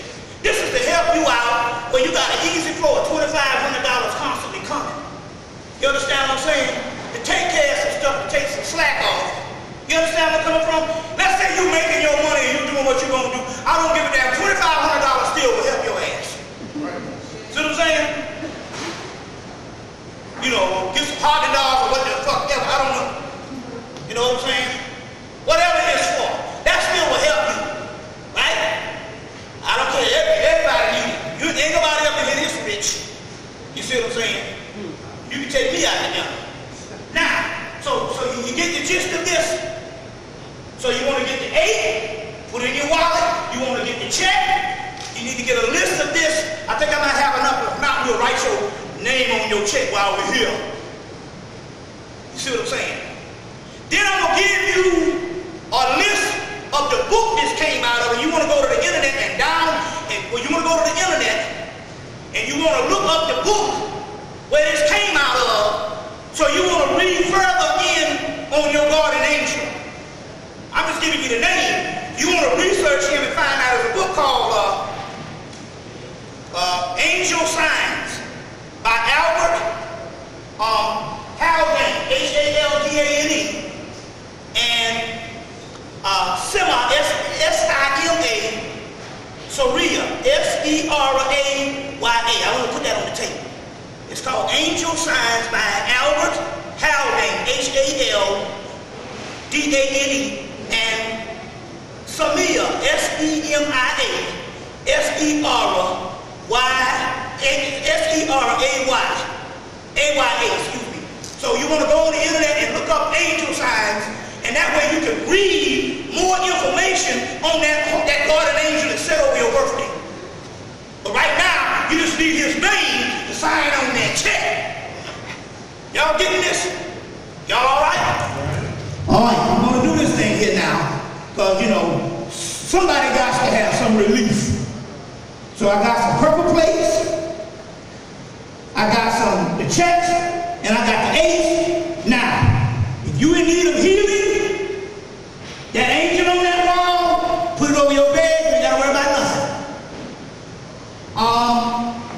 You also have that altar, you don't have to worry about nothing with that altar. The other thing is 2 skeleton figures bearing Somni. He's the god of the dead that sets over the underworld for protection. Another one is the king cut down there, the one that they don't show it every 20-something years because it has real eyes. That's for protection and that's for healing. And up there is a picture of a picture of Shango that was drawn 17 years ago with the face of Barack Obama. And the word Barack means lightning. So the face of Barack Obama drawn 17 years ago by the Santeria community that has Barack Obama's face on it. And Barack means lightning. This one here, as you can see, this was drawn 17 years ago with Barack Obama's face on Shango. You see? So what happened was recently they tried to kill Obama. What they did was they had a strain of this swine flu that they mixed up in the lab. They infected one of the members of this summit that Obama was going to be in this summit in Mexico. Obama met the guy, shook his hand, hugged on him, did the summit, flew out, 2 days later the guy dies. And this viral strain of flu started killing up people in Mexico. Over 100 people died in Mexico. So what they didn't realize was that Barack Obama had gone to Trinidad the week before. Barack Obama spent part of his life in Indonesia. They worship a god in Indonesia, Taiwan,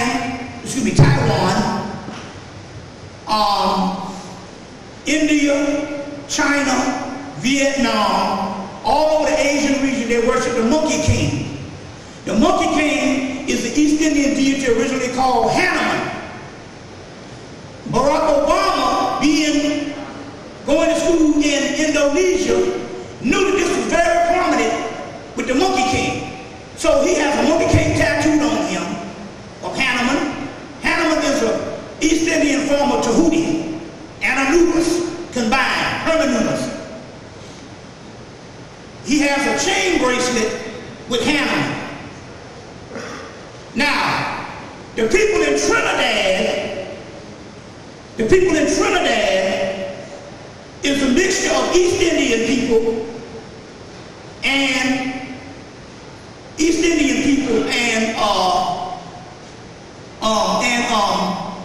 blacks, or what you call Africans or whatever, have you over in that region. But they got a big statue of the god Hemmitt in Trinidad. So when he went to Trinidad the week before, he got fortified. So then he goes to Mexico. They try to do the germ warfare on him. It don't take. The host ends up dying. Barack Obama ends up unscathed. Then they go to run to America to camouflage him and give the people here some regular strain of flu that can be cured in 24 hours by Tamiflu. And Tamiflu is owned by Rumsfeld. Rumsfeld, you know, used to be over the Pentagon and all that. So we talk about a money-making thing. You see what I'm saying? We talk about a money-making thing. So they set up this whole hoax thing, but what they wanted to do was they wanted to kill Obama and then start a pandemic. But it didn't work, so they had to quarantine Mexico and then do a little flu scare shit here before it peters out. But even in Mexico, if it was done in a lab, they had the cure for that too. And they had to go in and start curing people in Mexico before it wiped them out. But the key was to kill Obama. You see what I'm saying? And blame this thing on some pandemic flu thing. We're going to go to a break. Any questions right quick before we go to a break? What's that, sister?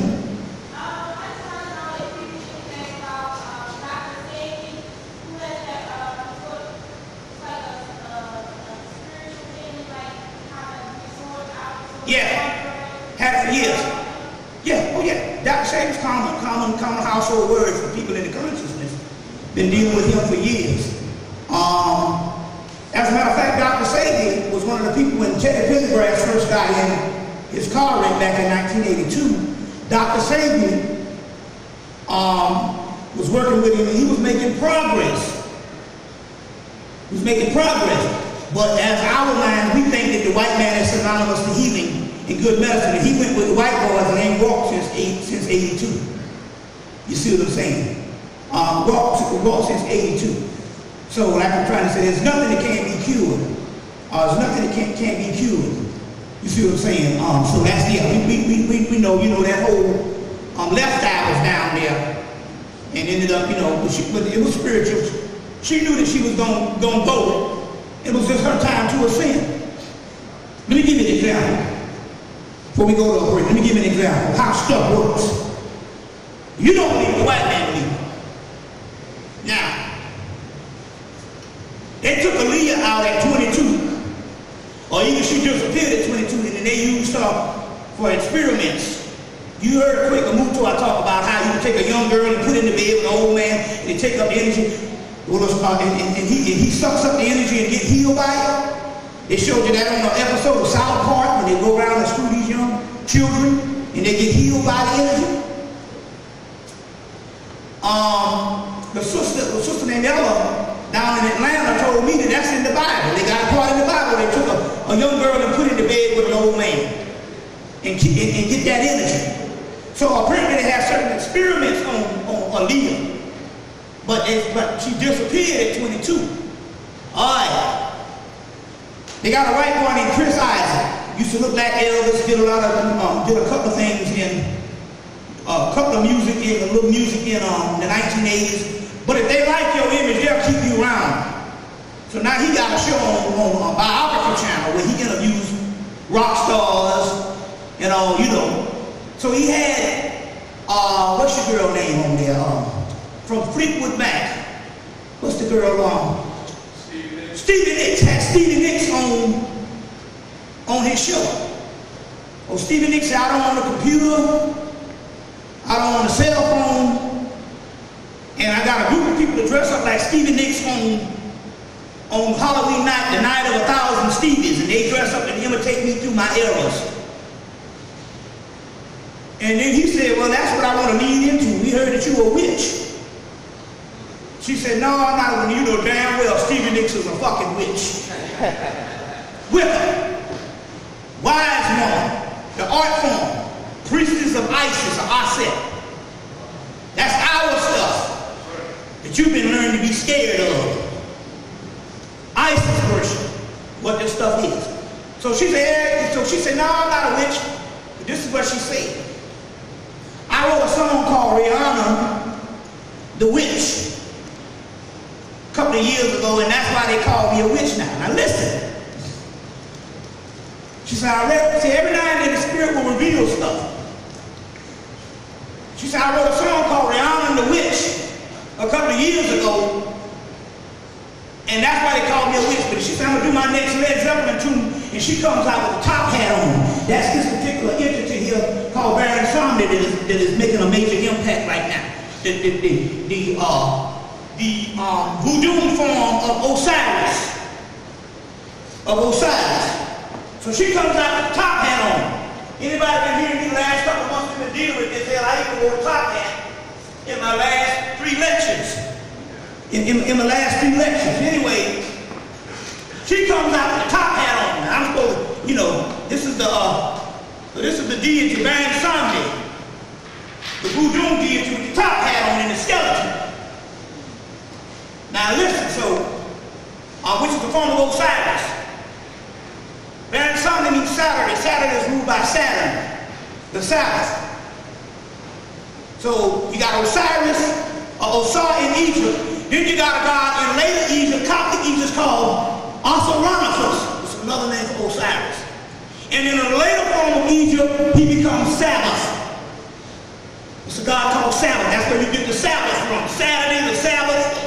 That's the god Baron Somni. That's the form of Osiris that the voodoo people worship in the 1800s, and they gave him the top hat because Abraham Lincoln wore the top hat, and he was known as the great emancipator.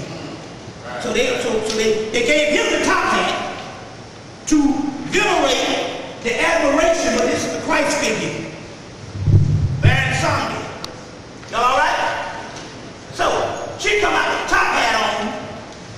She comes out with the top hat on to do her last number. Now let me go into this. She said, well, I wrote a thing called Rihanna the Witch, and that's why they calling me the witch. That's why they calling me the witch. But anyway, what the deal here is,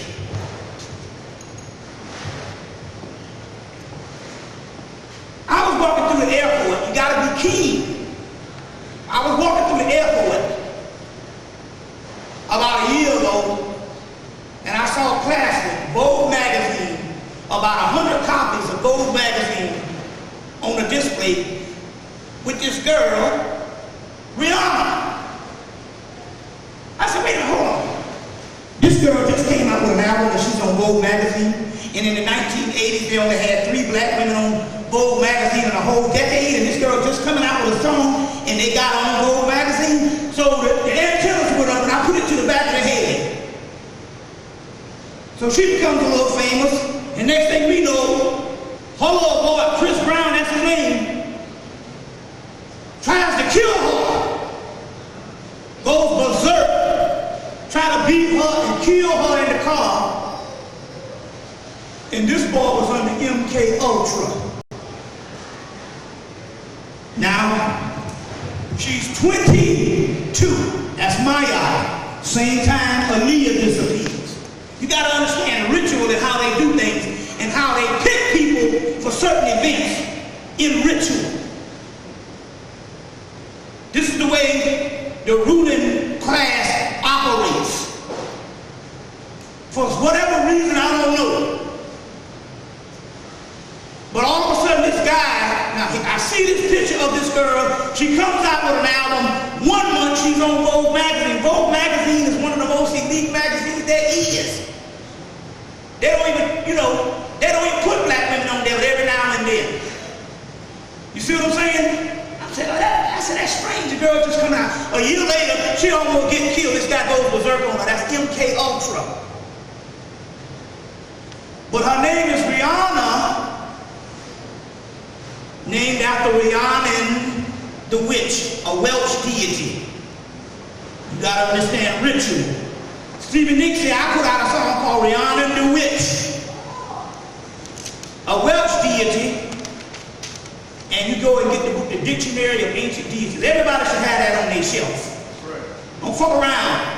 The Dictionary of Ancient Deities. Everybody should own one. It's one of the greatest books ever put out on every god on the earth. They didn't put the Apollo up in there because, you know, they might have not known about it, but every deity, that's a book that you should get. Everybody should have that on their shelf. Dictionary of Ancient Deities by Patricia Turner and Charles Russell Coulter. It is a must-have. Get the Dictionary of Ancient Deities and look up Rihanna. They got a whole story on her. And this Rihanna, did you understand why they tried to sacrifice her? And luckily the MK Ultra broke down and she got away, or she'd have been dead. But that's that 22. You see what I'm saying? 22 is Mayat. You see what I'm saying? It's Mayat. You see, so there's certain things that go on, and certain rituals that occur that we need to be made aware of. Certain things that line up a certain way. Give me some questions right quick. We're gonna go to a question and answer, and y'all come get these angel checks for $5. You might be in the money. See, every now and then you ask for something. Oh Lord Jesus, Lord help me Jesus, I need something. And then, you know what I'm saying? And then when the angel appears, you miss it. You understand what I'm saying? Because you're trying to hit some fucking lottery and some scratch-offs, which is fixed in the black community. Oh, I hit on the scratch-off. How many times you played? How many times you scratched off? You see? What's that, brother?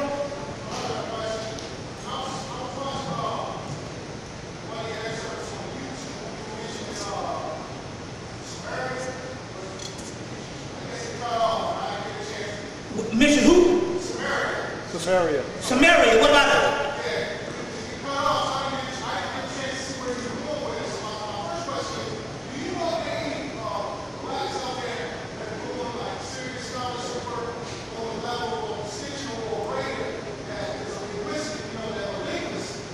First of all, that dissection is an agent for Jews. What happened with Zachariah Sitchin was this. They knew it. They said pretty soon they're going to find out that the origin of civilization is not with the Tiger and the Euphrates. But right now we just got Jewish folklore. So the Jews came together and they funded Zachariah Sitchin to go in and take the text and to try to fortify Samaria. Now you got to realize one thing about Samaria. It is shamelessly, everything that's coming from Samaria is coming from a few cuneiform tablets. Now I think it's odd for you to have all this so-called information from clay tablets, and yet they got enough hieroglyphics, enough papyrus, and enough temples that the hieroglyphics can reach around the earth and the moon 80,000 times. And they got vast numbers of libraries and stuff in Egypt, but yet civilization comes from Samaria, and they don't have numbers.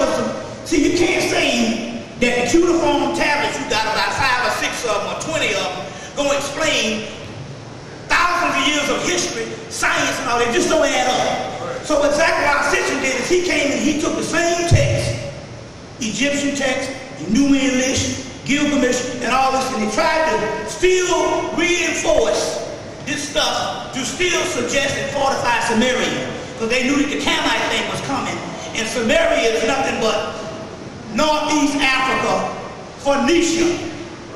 The Phoenicians, later on the Carthaginians, are the origin of Greece. The Phoenicians became the Minoans, and that's the Greek culture. The Phoenicians became the Sumerians. They also became the Etruscan, which is Roman. All that is black. The gig is up. Sheikh Anta Diop told them that. Well, first it was George G.M. James, Sheikh Anta Diop, Martin Bernal. Then they got a shit called the East Face of Helicon. That came out 10 years ago at Oxford University, and they said all that stuff ain't nothing but Phoenician culture. There's a guy by the name of Sir Isaac Mayer put out a book called The Oldest Books in the World, talking about the Book of the David. He put out a book on the Kabbalah with a Q, Sir Isaac Mayer. In this book, they only put it out every so often. They don't like to put this book out in the Kabbalah because he says in the book that the Sumerians, the Mesopotamians, the Akkadians, the Phoenicians, all were nappy-head, dark-skinned people.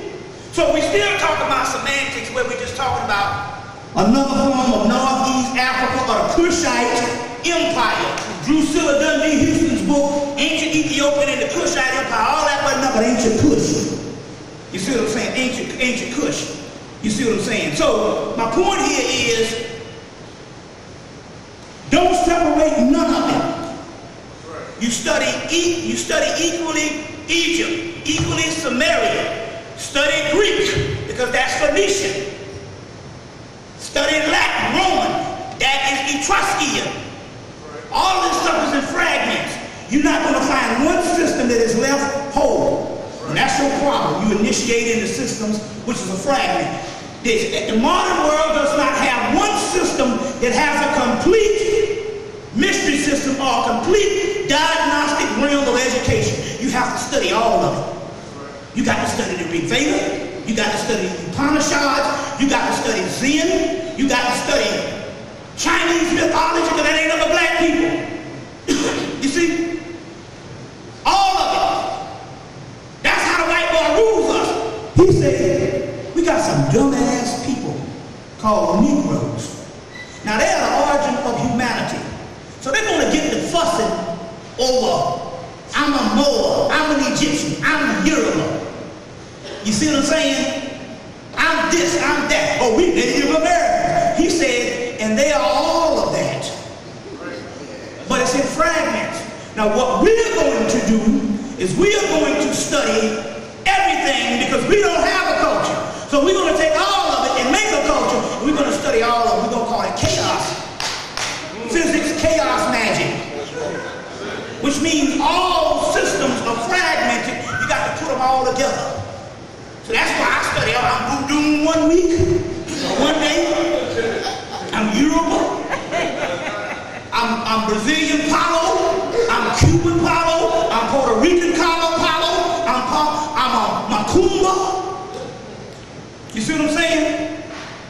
You see, I'm Camite because all of it is ours. But if you study one piece, because you're going to fail miserably on Samaria because it's only a few fragments. You can't even find a decent building standing up in there. You go there and you find nothing. One wall or two. But it doesn't matter because all of it is ours. But if you take the fragment and stuff and put it in a circumference of all, then you can draw the lines. But if you separate yourself, you're just another religion and another fragment going nowhere. And just going to discriminate against the other one, which is just another expression of the same shit you talking about. That's it. Boom. You see, what's that? Brother Bobby, I heard you mention when during the elections on YouTube that global warming is predicated on black folks putting the energy and it comes from... Let me tell you something. Now look at this. Little black man named Elijah Muhammad wrote a book, which is it's iron since 2007. We can't find the book no more. You can get them. But all of a sudden, this book has been around for years, just like Black Eyed Peas, and all of a sudden it disappears in 2007, called The Fall of America. You can find them, but it's hard to find them. And he says in the book, number one, he said, out west, California going to burn for 15-something years. They've been having fire since the damn late 80s. Then he said, after that, it's going to heat up. The earth going to get hot. And said, after that, America gonna fall. Well, guess what, America can't fall physically not unless somebody blow it up. We holding the bombs. The fall of America is the fall of the financial system. You need to get that book and track that stuff that's going on. It's like the Holy Quran talks about, like I said, you gotta deal with all of it. It talks about the bees. They say when the bees leave, you got 4 years. We need to study that surah on the bees in the Holy Quran. They talk about the bees in the Holy Quran. You see, so global warming is nothing but the Kundalini energy in the original people rising, the serpentine energy. That's what's rising. The earth has a Kundalini too. It's a serpent in the earth, a cosmic fire in the earth. And when that rises, the Aztecs used to, and Olmecs used to do a ritual every year to unleash the earth's Kundalini energy.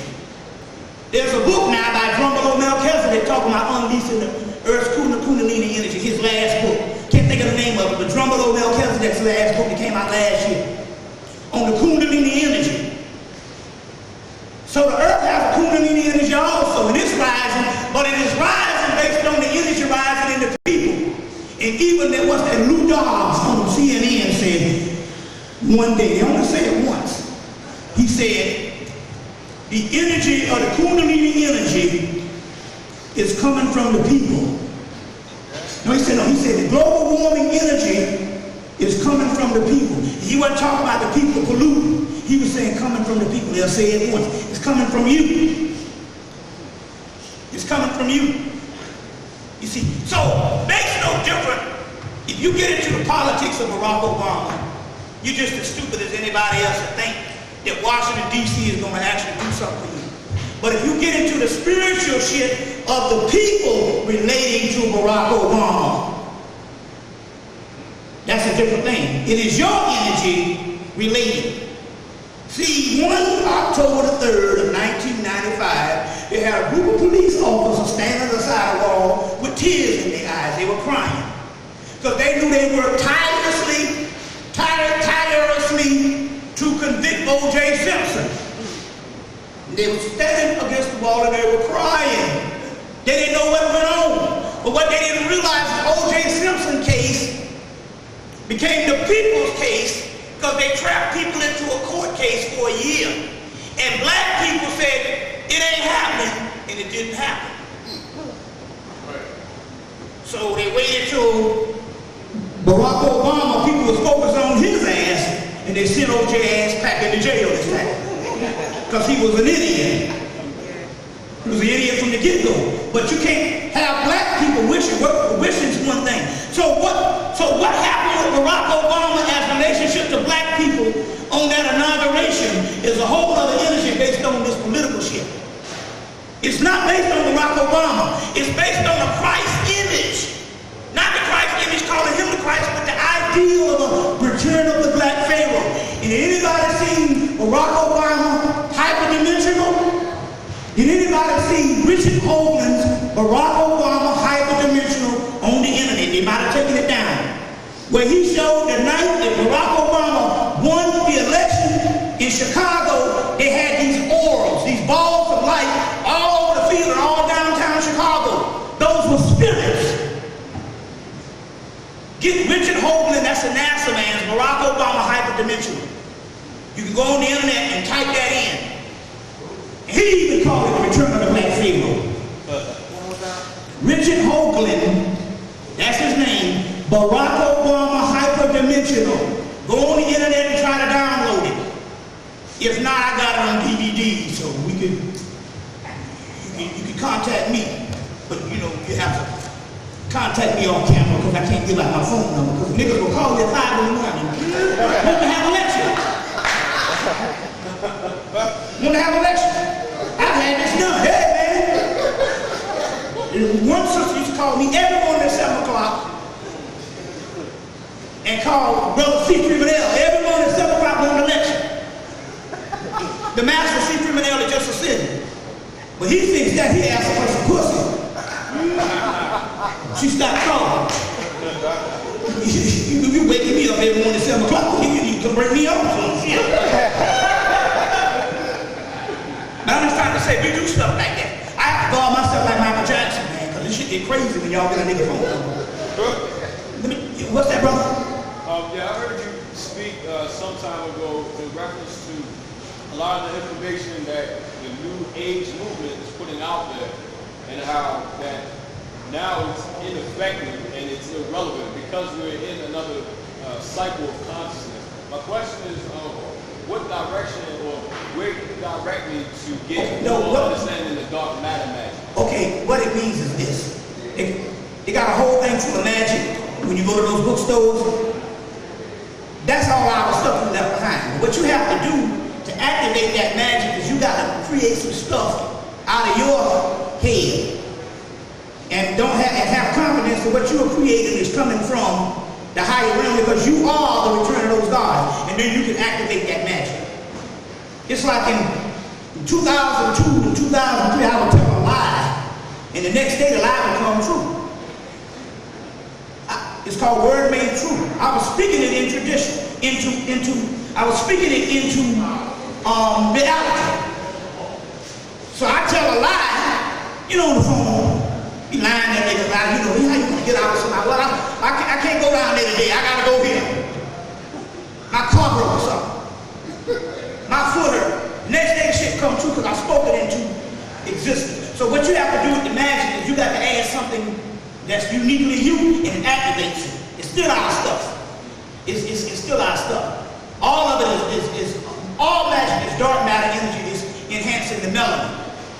It's enhancing the melanin. So what I want to do is go do a little quick break. But what I want to do before we do that, we got to pour libation to give them theirs. All right? So we're going to pour libation. We're going to do it like this. We're going to spit to Hemmitt. That's the great big mama. Ashe. Razuli. Ashe. Oshu. Ashe. We're going to spit to the goddess Aset. Ashe. Tayamont. Ashe. Tayert. Ashe. We're going to spit to Emiya, the Dogon goddess. Ashe. We're going to spit to Raphael. Ashe. Michael. Ashe. Gabriel. Ashe. Uriel. Ashe. Metatron. Ewas. Obas. Agos. Raphael. That's the one that's coming. We're going to spit to Nadar, the Ethiopian. The one that's setting over all this. He was the one that facilitated the whole thing with Haile Selassie, Bob Marley. Bob Marley was the messiah of that thing. Haile Selassie was the idea of the Christ figure based on a lineage, but the energy was Bob Marley. Akhenaten set over that. You see, so Akhenaten, Ethiopia, Baron Samdi, Bridget, Damael, Ayuel, Hanuman, Shiva, Vishnu, Lakshmi, Ganesha, Nomo, Ogu, Shango, Lepa, Obatala, Yiminya, Ori, Orisha Oku, Kalki, Shiva, Lani, Sadi, Anru, Medra Khan, Bass, Butchers, Nadu, Ewa, Osar, Heru Bahudi, Harler, Sunnu, give me some higher Ashe, raise the energy. These angels made sure it didn't rain today, so you can come. So give me some higher Ashes. Bass, Butchers, Nadu, Zarabanda, El Cristo Negro, El Cristo Rey, Las Santissima Petra Eman, San Simone, Magia de Agua, Santissima Muerte, Magia de la Luna, Mama Shola, Hamagera, Kali, Al, Bal, Wala, Lela, Ulumi, Libra, Hashtag Sacos, Lil Hopes, Hotep, Silbi, Kansu, Mitsu, Maya, Heru, Sekti, Seshet, Selket, Tahuti, Canoe, Uajet, Nekabet, Merit, Lilitu, Ishtar, Inanna, Aphrodite, Hecate, Astarte, Baal, Goetia, Calypha, Titan, the Curve, let's see what else, well, Asuras, Samuel, Hania, Bubiel, Aniel, so I guess that's good enough. Tigray. Huh? Tigray. Yes! Come on, some more. Down to Sankofa. Yes! Give us one, sister. Give me Come some on, sister. Macan lineages. Down to Sankofa. Ashe. Rambo. Ashe. Ashe. Ashe. Ashe. Alita. Ashe. Buddha. Ashe. Kuan Yin. Ashe. Tara. Ashe. Wuchi. Ashe. Okay.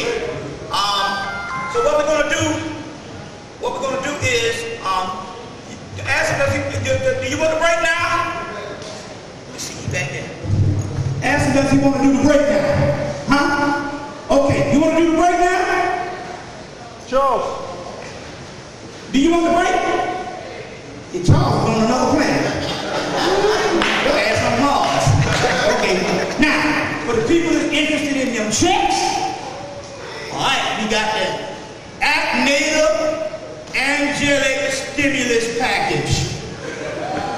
We got the 8 to put in your wallet, and I got some of these doggone purple discs for $25. We got pictures for healing. We got some of everything. So if anybody's interested, you need to come up. And what I want you to do, I'm gonna put this check back up. And what I want you to do is, I'm gonna give you the check. I'm gonna give you a piece of paper with the angel on it, as far as your guardian angel. And I want you to go back to the jail. You're gonna give me $5 you're gonna give me $5 for the check and the piece of paper for the check. You give me $5 for that. You wanna go back to your check. You wanna fill your check out. You want to fill your check out. You got any questions, you can do that. Now we also, like I said, we got the purple disc, 25. We got the 8s for $5. We got the pictures on the wall. Our shape, so we're going to go on break. All right.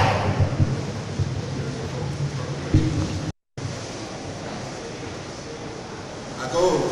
Amen. I go. Amen. I go. All right. Yes, sir, brothers. Thank you all for sticking around. We're going to keep this thing going here. Before I begin, before Bobby Hemmitt comes back, just like to let everyone know. But first, we're going to ask if you all can turn off your cell phones or put them on vibrate. If possible, we will be recording. We are recording this lecture this afternoon. And so we're going to keep this thing going for a few more hours here. Y'all going to stick around? You all right? Everybody all right? You know, we both got some good food and you know how we get. But it's okay. It's okay. And let me just say something about the different businesses here. Our sister Takia is in the back with Accentuate, soap, lotion, moisturizer oil, scented oils back there. We have Brother Matt with some vegetarian food in the back. We have Brother Charles who put this piece together. Let's give it up for Brother Charles.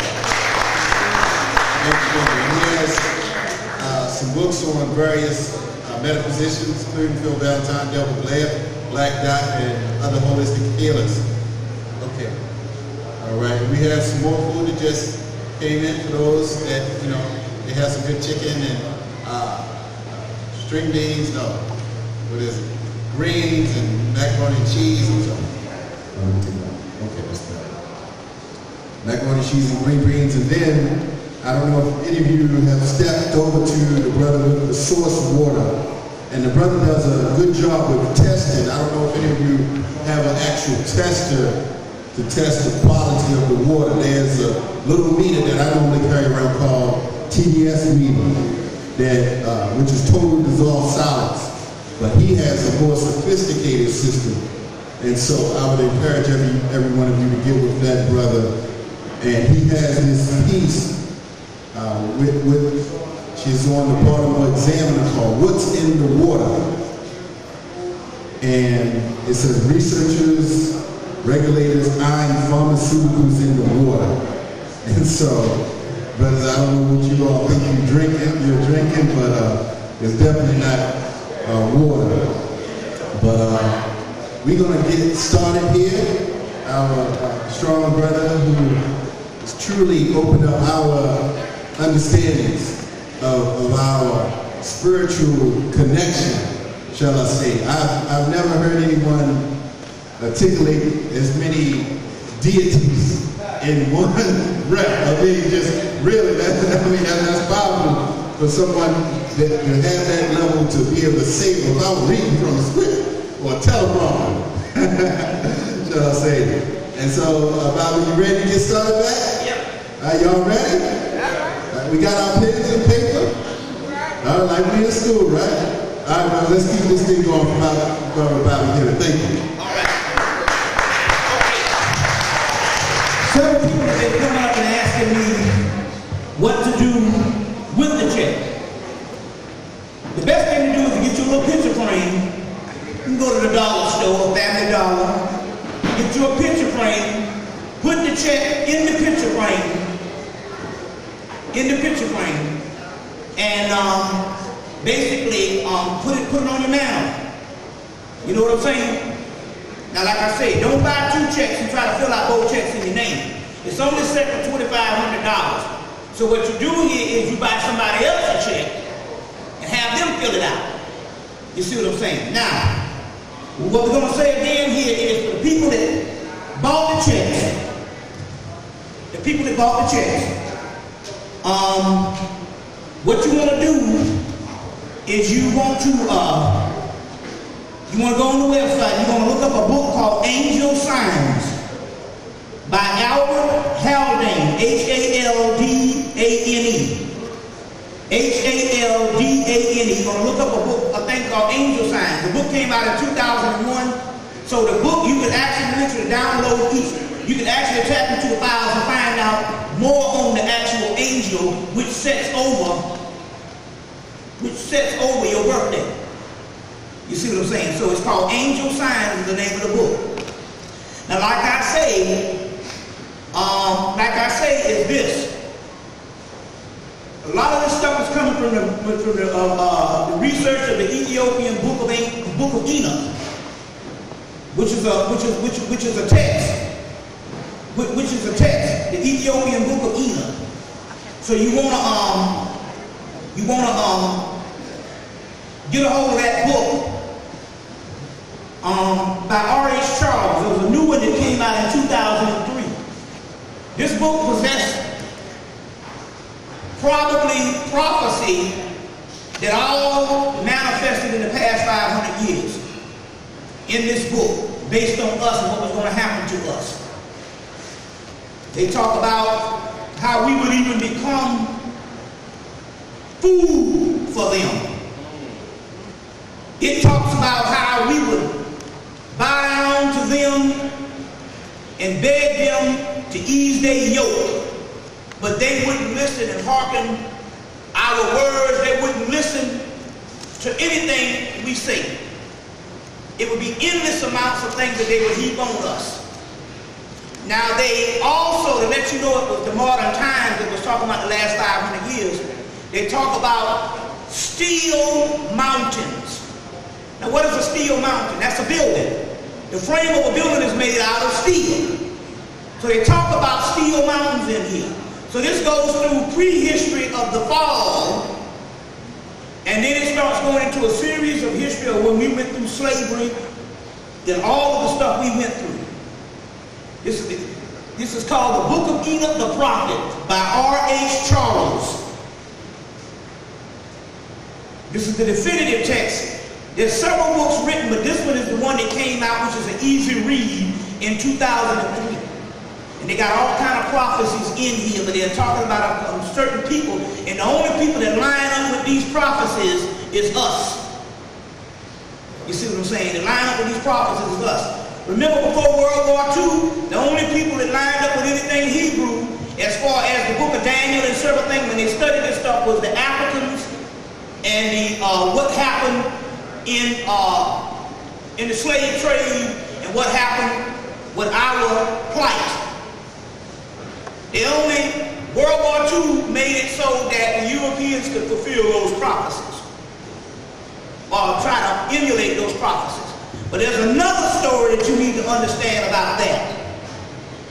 And this is another side of what happened to the Holocaust. What happened to the Holocaust? And that is this. What I want to, you had your, because remember now that the origin of the European Jew or the Hebrew, which would be the Jews, you can only trace it back to Spain. There is no such thing as an ancient white Hebrew. We only can trace it back to Spain. We know that. And all the closest book, the 13th tribe, which is probably the definitive text, taken from Moorish doctrines in Arabic manuscripts. So we know that these particular people were inducted into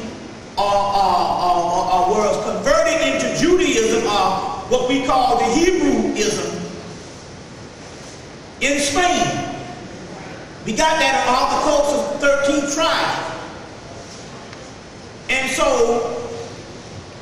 we also know now that the Moors, one of their jobs is this: to make a non-aberrant people. That's in a book called Ernest Scott's The People of the Secret. Ernest Scott, The People of the Secret, to make a non-aberrant people. Now what is aberrant? Aberrant means abnormal, unusual, unnatural. So the goal of the Moors was to go up into Europe, set up the universities, teach enormous amounts of information. People say, well, why did they have to teach the European the information? Number one, we understood prophecy. We have the book of Enoch. We have the Hermetic text coming out of Egypt that knew we was going to go into slavery 5,000 years before it happened. We have had several prophecies, even some prophecies that was lost. So when the Arabs invaded, which was the last invasion of Egypt, and they invaded Hemmitt, those Egyptian priests took all of the existing knowledge and went under the banner of Islam. These are these Moorish priests. Now try to understand the science. They could use a religion like a political party. So that in the Democratic Party, you might have several people, blacks, whites, Latinos. You see what I'm saying? It's a political party. Well, they can do the same thing with a religion. So these Egyptian priests would use Islam because they understood it was a conquering force to go up into Europe to supplant all of this ancient wisdom. They understood one thing: if these Europeans did not get this wisdom when we went to sleep, when we woke up out of sleep, things would have been lost.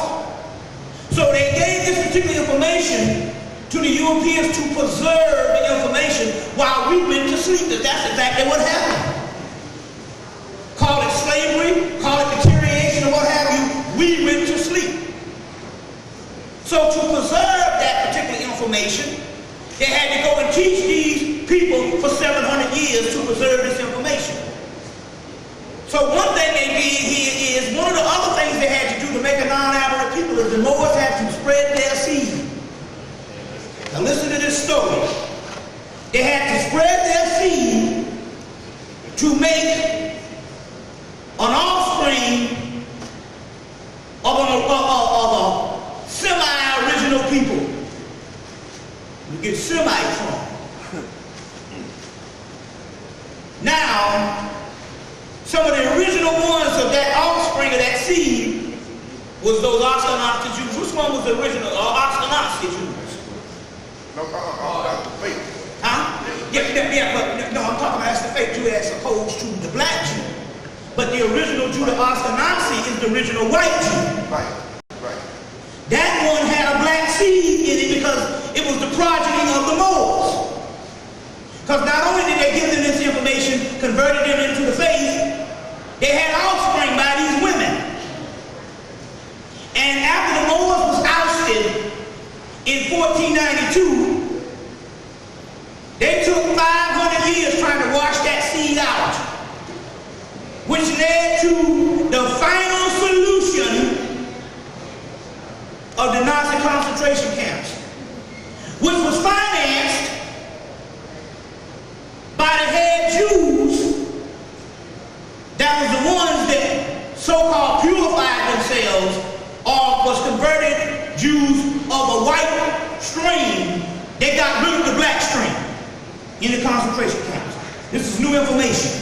Now I want you to to understand how this process is done,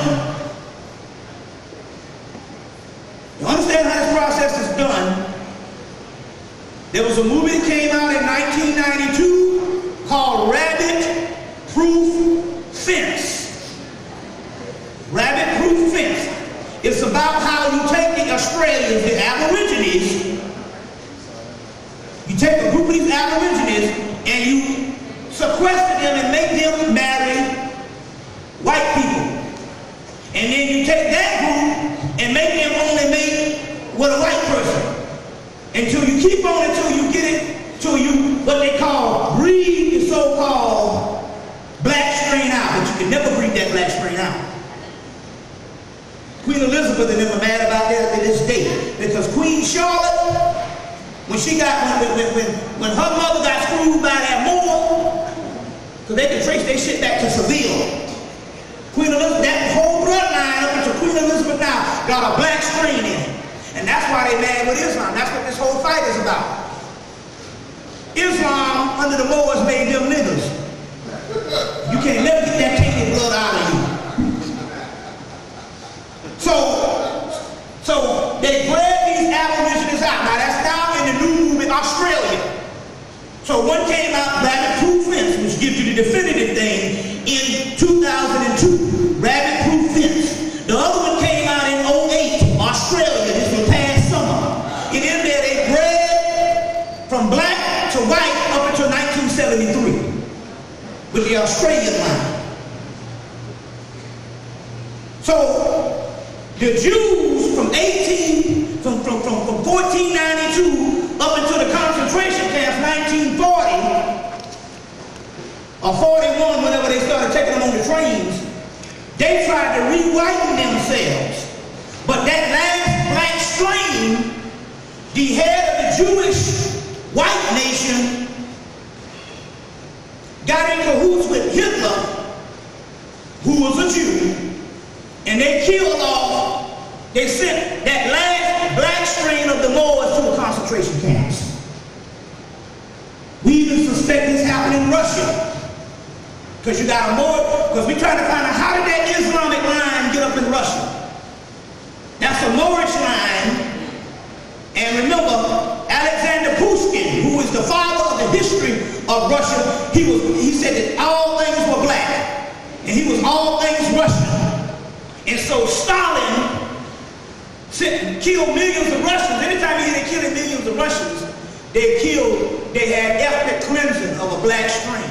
That's right. You see, of a black strain.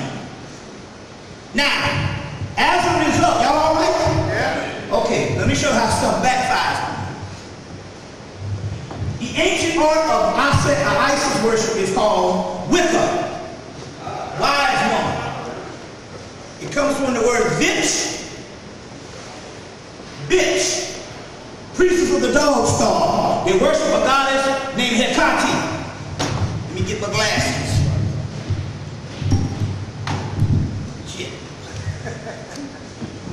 40 plus. 40, when you hit 40, you can hurt yourself just by waking up and stretching. Oh, shit! I'm 47. I'm born the same year. Barack Obama, Eddie Murphy, Lawrence Fishburne, Forrest Whitaker, all at 1961. George Clooney, Meg Ryan. I'm going to commend George Clooney because he was one of the ones that made that. He was one of the only ones that did a whole documentary on the Darfur thing on HBO and the genocide. You see what I'm saying? They said they're going to be people that don't look like you that's going to come to help you. In the book of Enoch, they said when these people come to help you, do not turn away from these people. There are going to be some white people going to show up to help you, but if you judge them based on the way they look, you miss the benefits. You see what I'm saying? Because every day, the people who killing you look like you. They done killed 1,000, no, they done killed over 100 damn children in Chicago since January. They killed 37 last month alone. Niggas killing each other, shooting up each other. You see? So I said, I'm not wasting no more energy on ain't shit niggas. What does that mean? You know, in the Afrocentric thing, we mourn, or we in prison, we that, but we always knew in our our community, we had a group of people going somewhere, and we always had some ain't shit niggas. You know, it ain't got nothing to do with economics. It could be your own brother, your own family.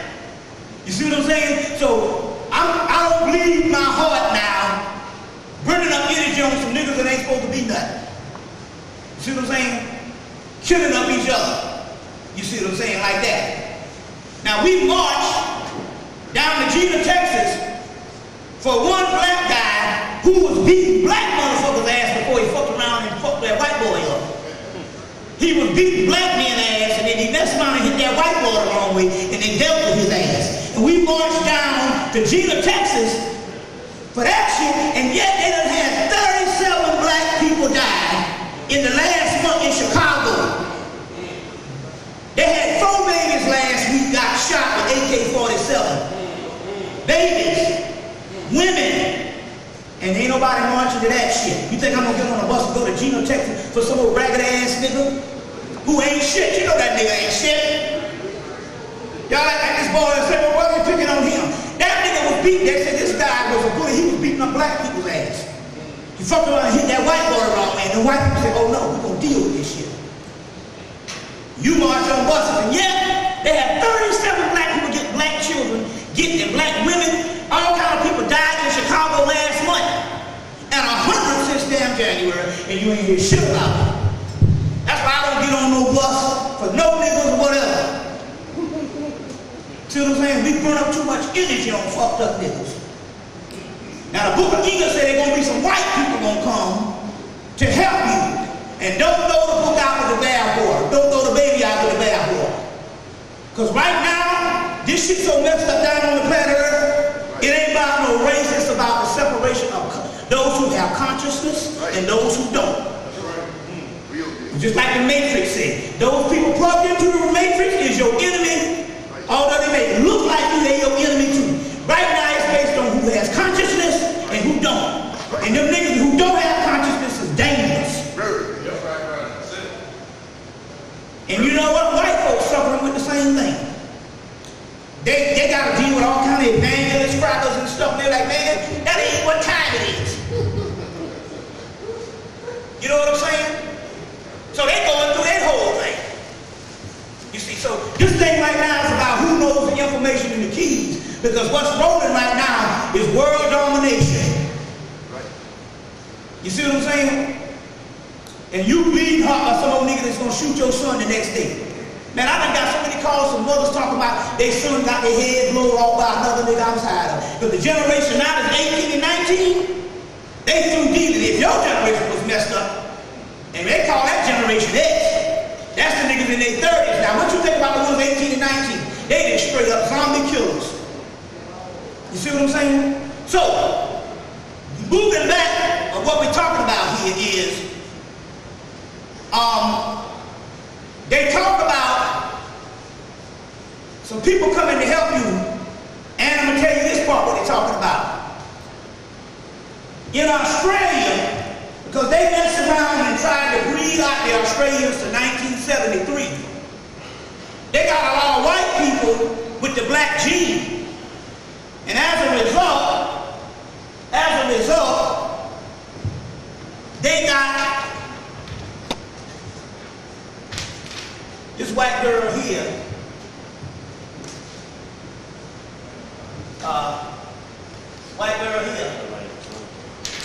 tricks her legs back to Hemmitt.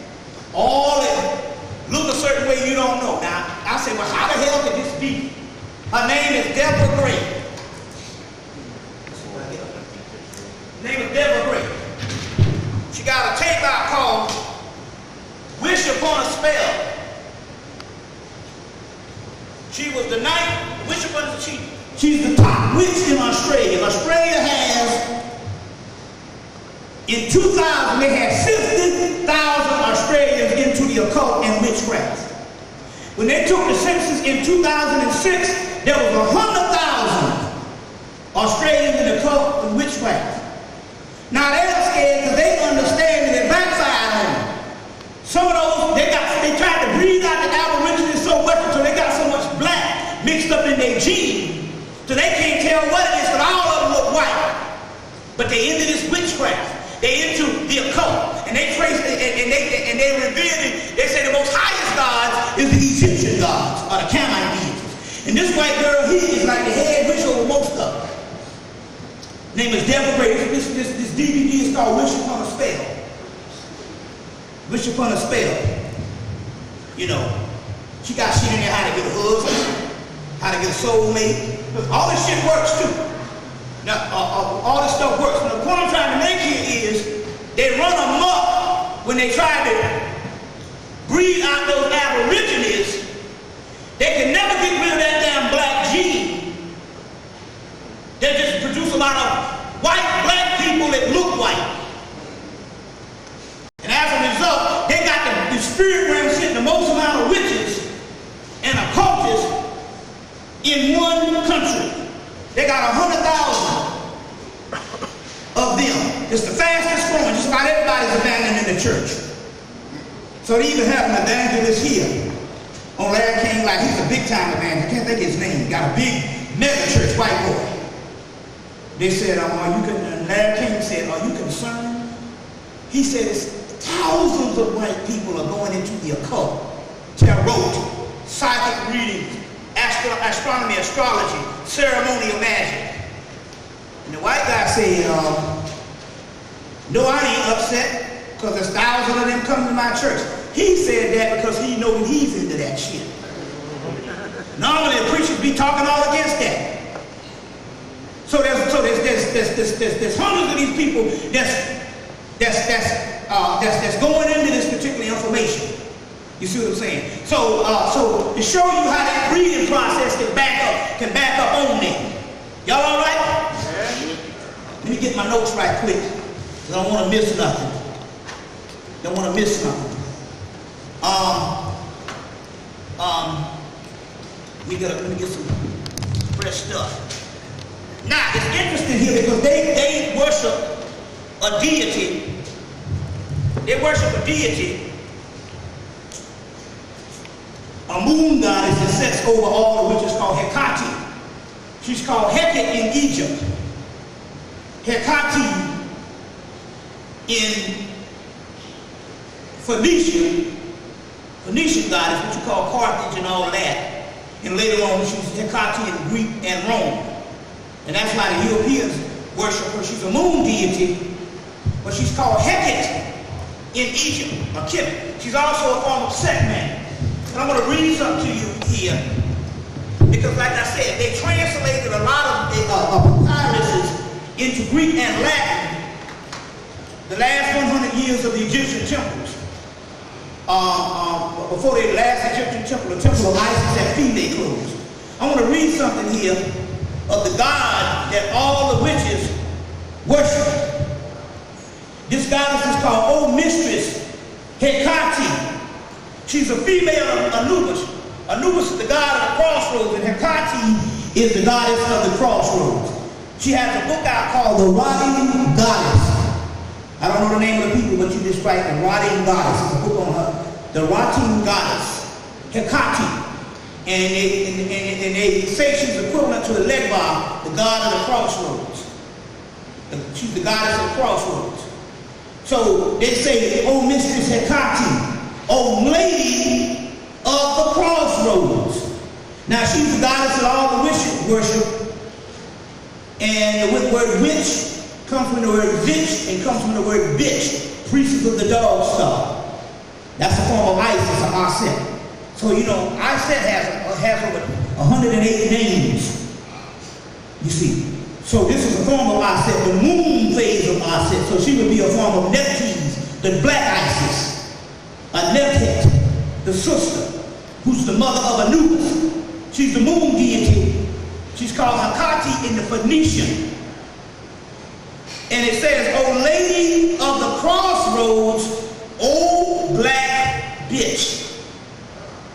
Now you're reading a translation of a papyrus, the spell of attracting and performing the heroes of the gladiators or something like that. This is the papyrus. This is the book.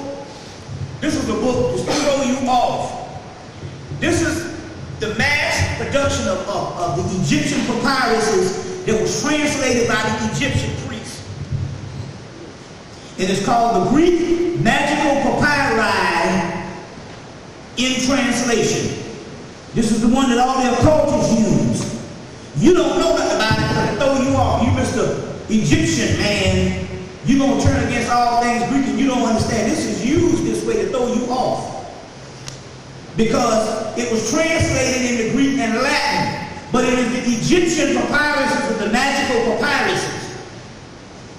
You see, the Greek magical papyrus in translation edited by Hans, H-A-N-S, Dieter, D-I-E-T-E-R, Hans Dieter, D-I-E-T-E-R, Dieter, whatever.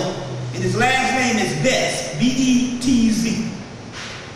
Hans Dieter Best. The Greek magical papyri in translation. So this was a mass volume of Egyptian magical text. But they put it under the Greek thing because they translated it in that, but they put it under that so you don't go up in it. And this is all of the stuff up in here. There's maybe 20 other spells up in here. You see what I'm saying? Spells for everything, and these shits work.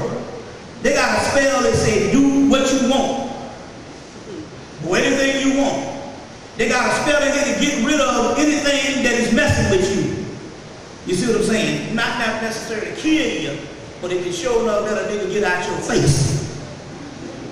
You see? So I'm just trying to say, but you hear that word old black bitch. That's powerful. You get mad and stuff, that's the highest level of our set. And this is the Egyptian translation. Oh Hekati, old black bitch. It's fitting I say this on Mother's Day, because it means priestess of the dog star. This dog star is called the soul of Isis, Aset. The soul of Aset.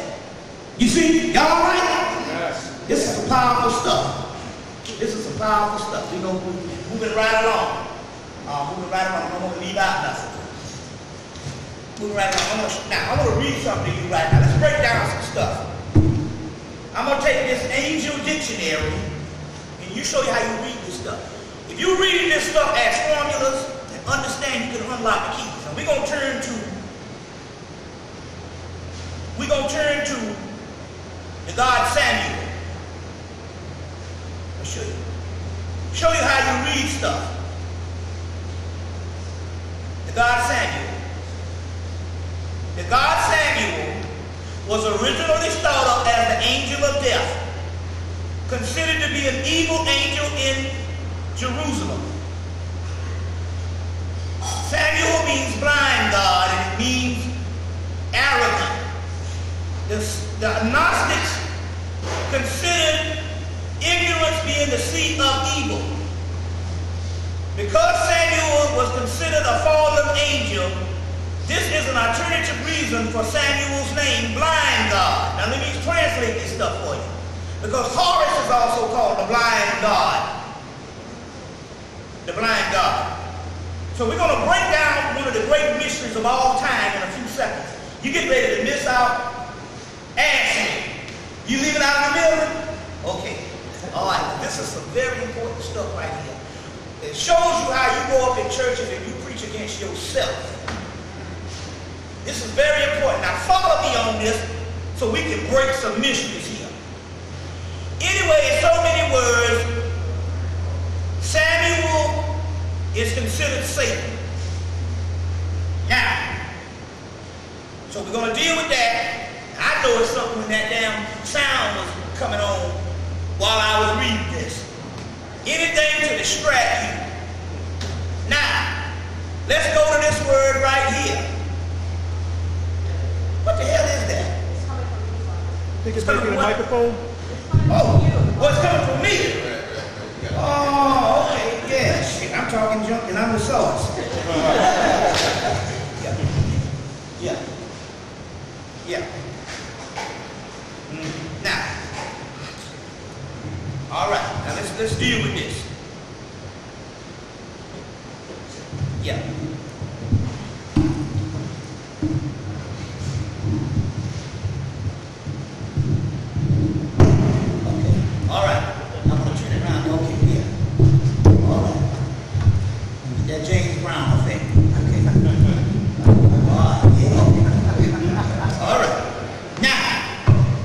just heard the word Samuel, which is Satan. Now, let's look at the word Peniel or pineal that's in the book of Job. Peniel or pineal has been the angel who wrestled with Jacob the whole night. However, as the fight occurred at a place called Pineal, it was an angel that wrestled with Jacob all night at a place called Pineal. It is possible that Pineal is an angel that does not exist. They're trying to figure this out. No, it exists because it's in your Bible. Now, all of a sudden now, because you go, oh, the Bible exists, Jesus is real, but all of a sudden when you get up against the wall, you got to deal with, no, it don't exist because it's going to reveal too much. He is believed to live in the third heaven, Pineal. Well, why you got all this information on the motherfucker? He don't exist. Pineal are more than likely to be the same angel. Pineal and Peniel is more than likely to be the same angel. The Zohar, which is the Kabbalistic text brought up by Moses de Leon by the Moors in Spain, said that Samuel is the angel who fought with Jacob at Pineal. So if you break these things down in a medical terminology or formula, the black substance that they talk about is what Jacob wrestled with.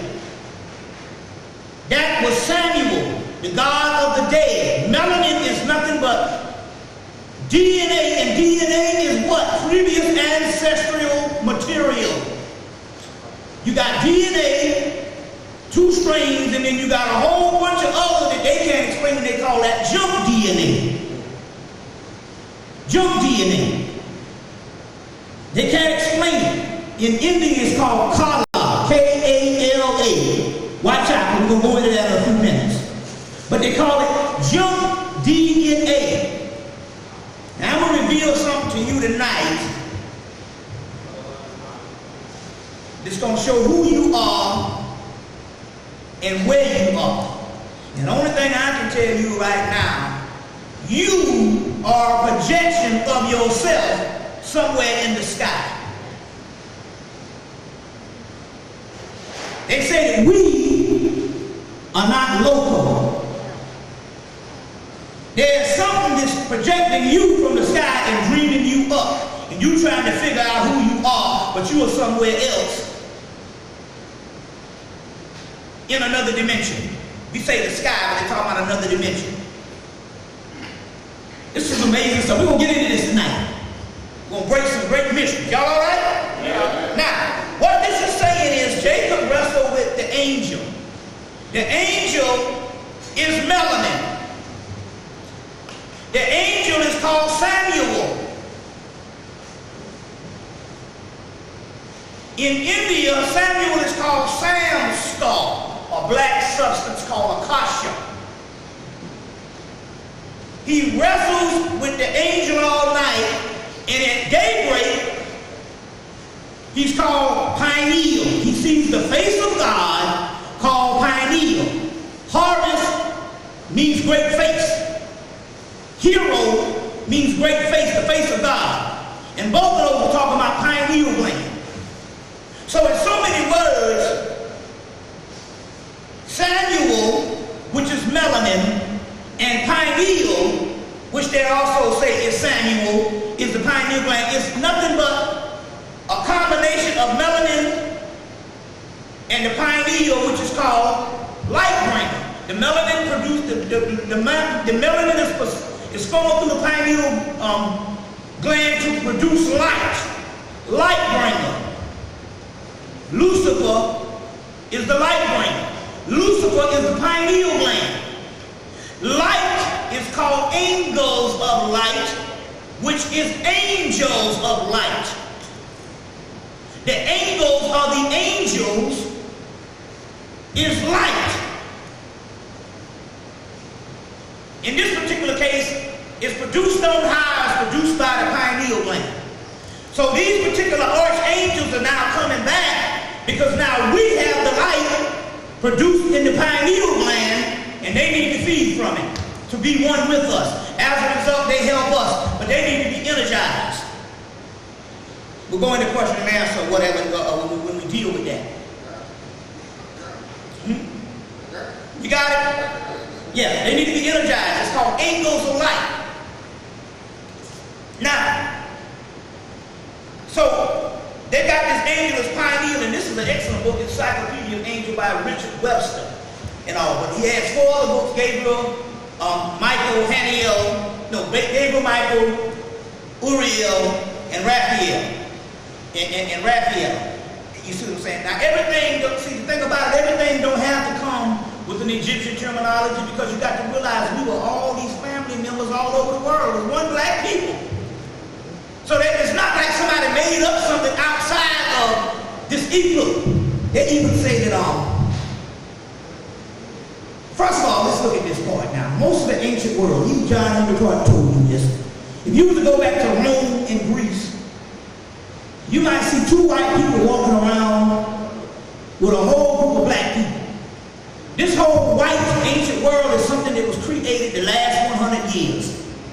Half the Greek statues and stuff was built in the 1800s. Built in the late 1800s. This is a fabrication. So even the Greeks, which you go to Greek town in Detroit, and the Greeks look like this brother here, Dennis, is calling this man in the camera. He said, my family's always been there.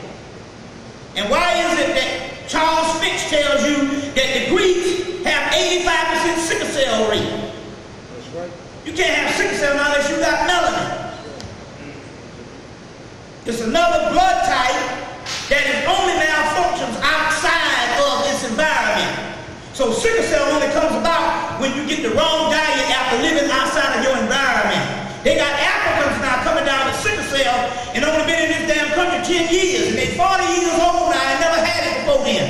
But the diet changed, and as a result, the blood cells react different. Got nothing to do with no sickle cell is some kind of deficiency. No, it's not a deficiency. It is a malfunction based on something that is not that's out of its environment. But the Greeks have 80% sickle cell. We talk about a fabrication of black cultures that went on, white cultures, and a fabrication against the black culture that went on for the past 1,000 years. You see what I'm saying? So there is nothing out here that you read and stuff has nothing to do with white folks. White folks couldn't speak, so how could they create the Greek language? You see what I'm saying? That's the black language, and that's what I'm trying to say. There's nothing that's advanced out here. You see, it didn't come from us. Now, let's go into a couple of other things. Let's go into a couple of other things right quick. What we want to deal with right now is, I'm going to deal with some things. Now, I showed this picture in New York. I later on got a little bit more research on it. I showed this picture in New York before Christmas. It is a picture, and if you can see it, like I said, I might have to break down, start getting in me some PowerPoint, and shit like that, But I don't even know a computer, so, But anyway, this is Osiris, or Osar, and he's being offered a duck. The duck has an oil to it, and you eat the duck, and what happens is melanin goes throughout the central nervous system. But you have to trap it. And how you trap melanin is you eat certain substances and certain oils or certain things to trap the melanin clusters. And once you trap the melanin clusters, you can do it can create several things that you can work with. It's almost like sacred mushrooms. It's almost what marijuana used to do before you start smoking it every damn day.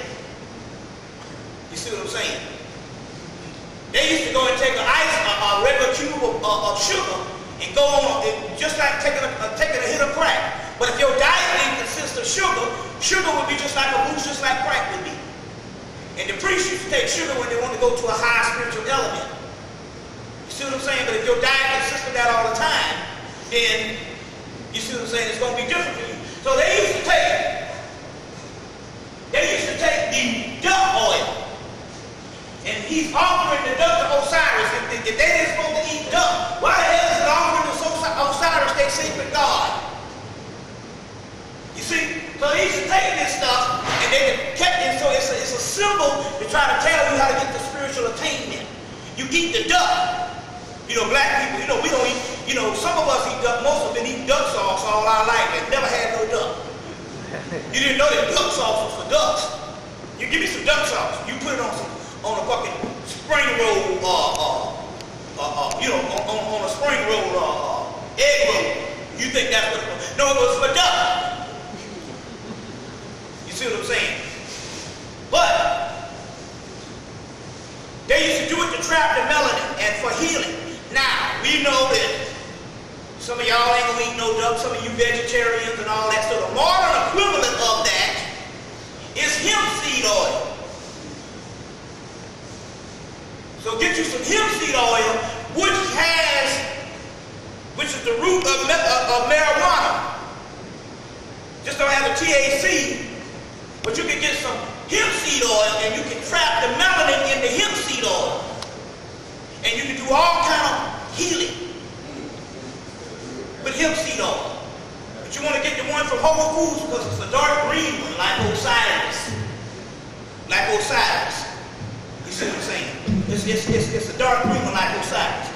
So I want to show you this other thing right here. There was a sister, she's a singer named Rapunzel. They came by the house and we did a little lecture at the crib. And she mentioned that she was pregnant about a year ago. And she was concerned because the doctor gave her conflicting things about the baby when they took the sonogram and put fear in her that something might be wrong. So she was worrying about the baby. Now, she was worrying about the baby. So the baby sent her a message in the womb. Now, first of all, they got several levels of the human beings from the last 50 to 56, 57, 60 years.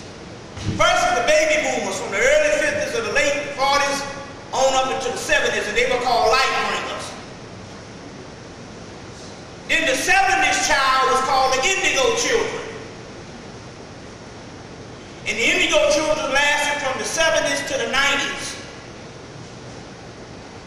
And then, but each level lasts a little shorter.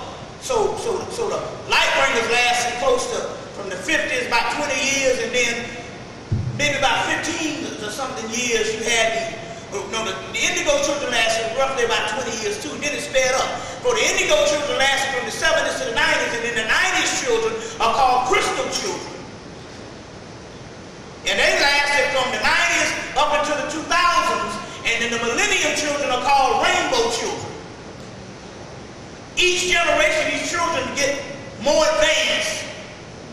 And you can look at a child might say something to you that you didn't say until you were 17, 18. You're like, that child at 10 years old, and it gave a scenario, and I said, I didn't say that kind of shit until I was 17, 18 years old. And they get younger and younger and smarter and smarter. There's a backside to that, a downside to that too. I'll tell you what that is in a minute. But the rainbow children, you see what I'm saying, are the other ones. Now this rainbow child, which is the ones that's on the scene now, sent its mother a message, not the word, that it was going to be all right. I'm going to show you the sonogram, and maybe you can make out what it is. This is a baby's head holding up a thumb saying, I'm okay, mother. You see this shit here? Yep. She came to the house and it was a color picture. I should have told her that they made a black and white, but they could have made a color from a color copy. But anybody see that? Yeah. The baby, when they took the sonogram, the baby, this rainbow child, is up in the womb looking at the mother and holding up the hand saying, I'm okay, holding up the thumb. We deal with some real spiritual stuff that's going on. You see what I'm saying? Now, I wanted to bring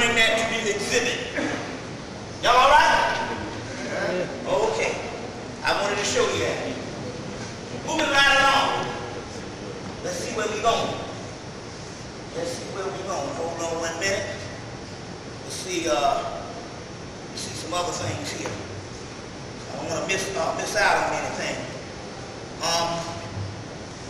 Anyway, let me get my notes so I don't want to miss out on nothing. I'm going to get my notes so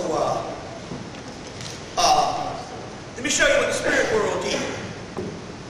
You got spirits that's coming back to correct stuff. Now, this is what happened recently.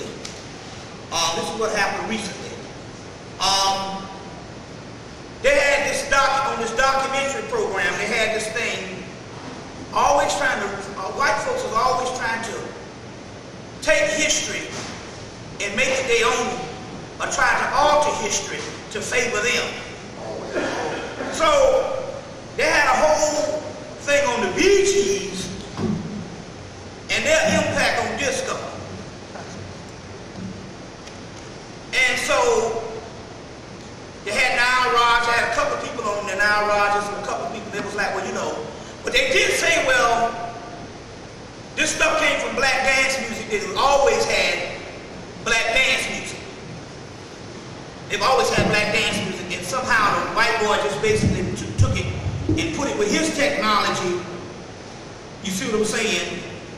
You know, with that monotonous type sound to extend it and made the disco out of it.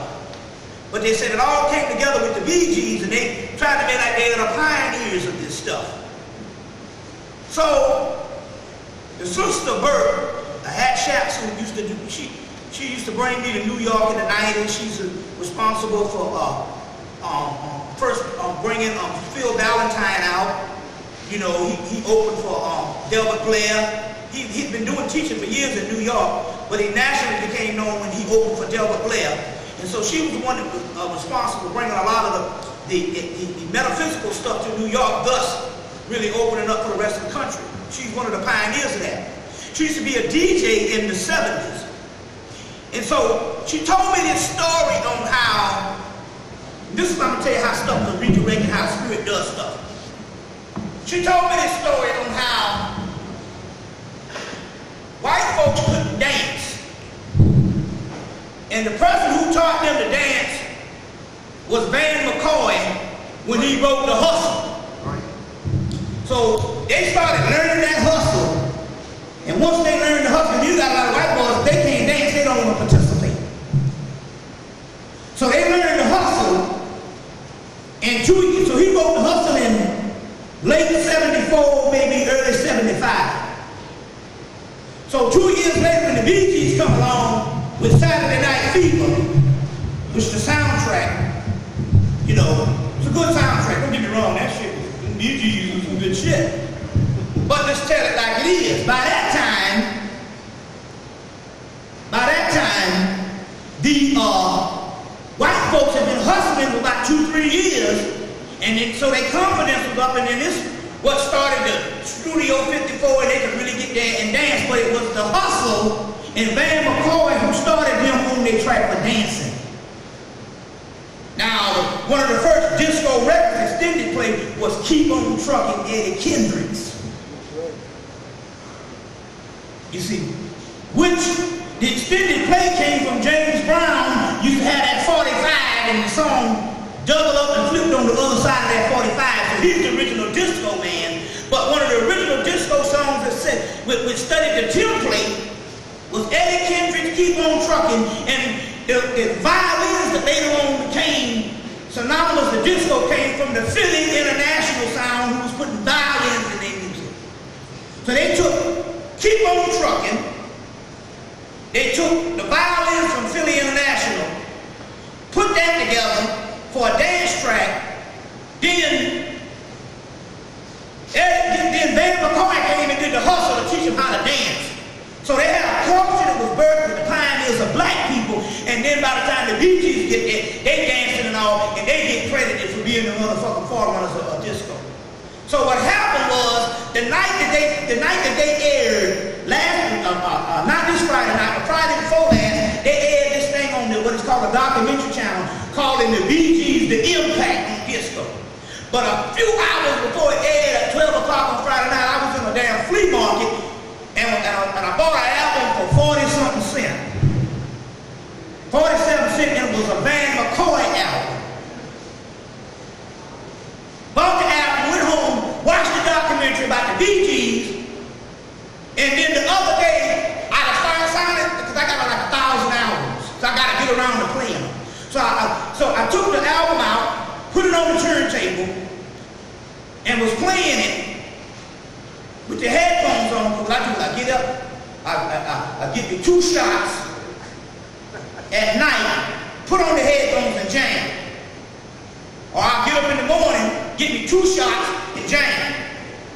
Go to another level. So, I was jamming this music and he came through. And I said, because he died in 1979. So I said, well look, I want to know that they killed you. So I had to wait till this reader got home that night, this particular person who tell me.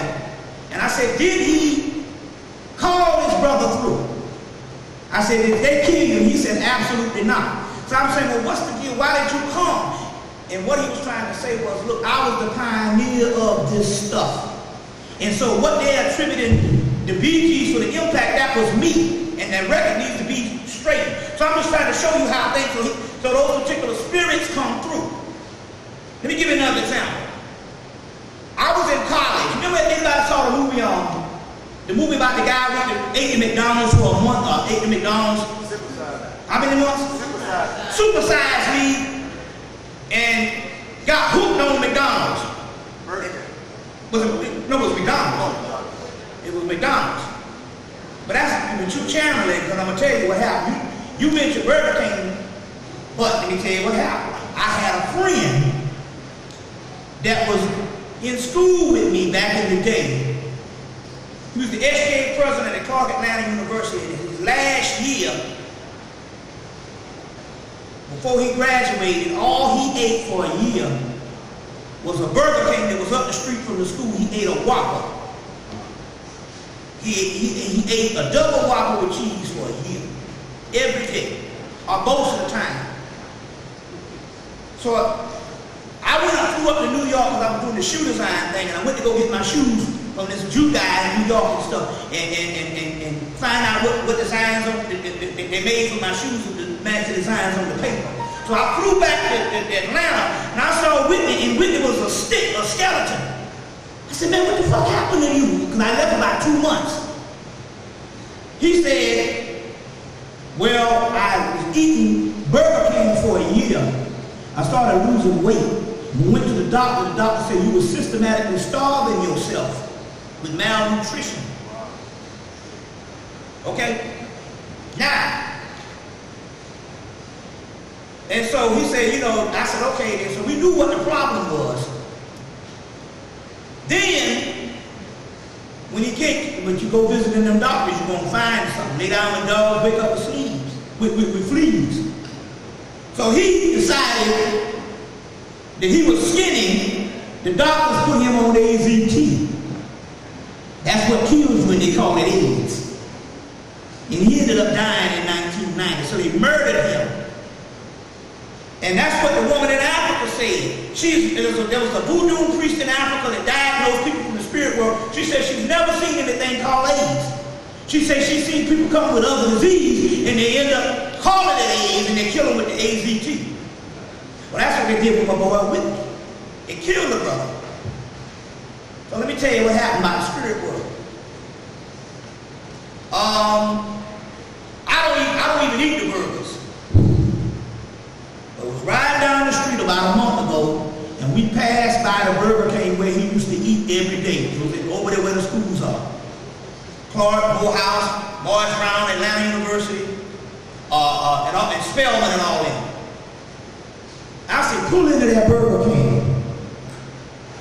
We pull into the Burger King, girl ordered a big fish, and I ordered a double, the spirit told me to order a double Whopper with cheese.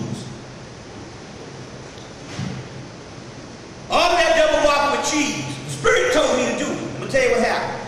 We go to some other store, and Linda gets out to go in this store and buy something. And when she come back, I'm in heaven. I'm in another zone. I'm eating this shit. to kill myself. And I'm like sedated. I'm in a whole other zone. She said, God damn, what the hell is the matter with you?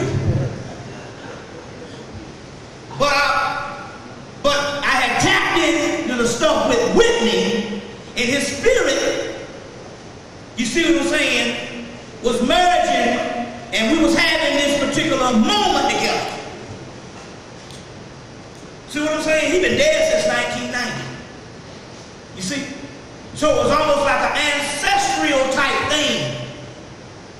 The burger was symbolic to that stuff, but since he was dealing with that, you see what I'm saying? That's what happened. I'm trying to show you some stuff that now. Let me show you what I'm talking about. Because all this has to do with melanin. Now listen to this. They got a burger place. Y'all all right? Yeah. Okay. They got a place in Tennessee, in Memphis, Tennessee. It's a burger shack that Clinton ate at, Bush Sr. ate, Bush Jr. ate, Reagan, Jimmy Carter,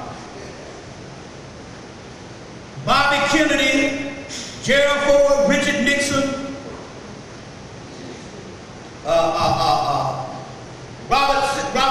Robert Kennedy, John F. Kennedy, they ate this thing. And I'm like, well, what's the deal?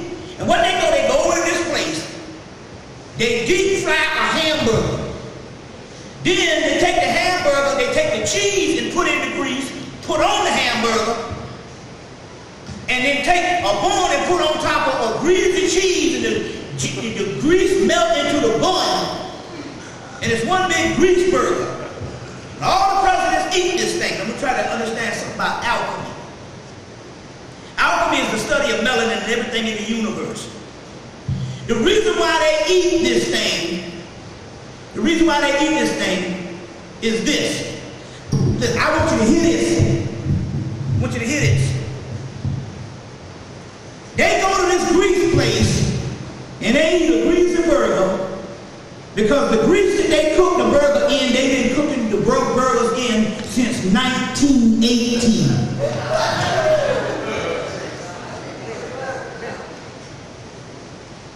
Now, what they do is to clean the grease, they ball the grease and they strain the grease, but they got big ass vats in a vault.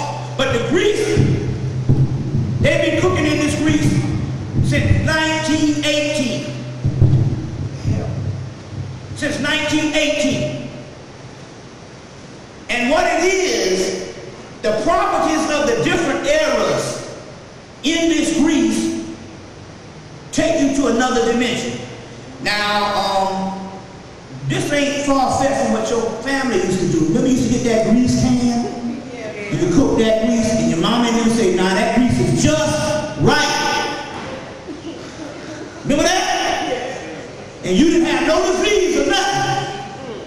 Because remember when they cook with love, and everything that they cooked like the business was trapped in that grease. Do you remember that? That grease can. Y'all remember that shit? Some of y'all got the grease can going on right now. That's an old slave methodology that these white people done tapped into that came from black people. And that grease was holistic. It might have been some Crisco lolly. Only thing fucking up is fish. You can't cook fish in it. Because everything goes, after you cook fish in it, you have to have a separate one for the fish. So, it's not by far-fetched that even Barack Obama might go through there. But it's the properties in the grease that's been around since what? Over 100 years, 1918? Huh? How many years is that? About 90-something years? Huh? Yeah. So this is what. So it's talking about those particular properties in that particular grease. You see what I'm saying? But that's not far-fetched. That dealing with something old, bringing it into the future, and you tap into a whole nother ring. You see what I'm saying? So I just want to deal with that. Now, let's see. What we're going to deal with right now is an angel. Let's deal with this Dogon history first. Deal with some new Dogon histories. You know the Dogon tribe. This is coming from the Conversations of Over the Valley's book. And also, this is also in the Syria's history, I think. These people are now these are ancestors now from these things. I think this conversation over the Valley was in the 1930s with Marcel, Jermaine Gentleman and Marcel Rio in the book. One of the books is The Pale Fox with Nomo. And yeah, The Pale Fox, which you can still get. The new book is 2 new books. The Science of the Dogon, that came out about 3-4 years ago. Let me see what year. And a new one called The Signs of the Dogon. Is that, I think it's called The Signs of the Dogon. This one came out in 2006. His name is Laird Stranton. Science of the Dogon. There's a new one he got out called The Signs of the Dogon, where they trace the Dogon language and all that back to hieroglyphics. Extraordinary book. The mysteries I want to get into is the cosmology of this.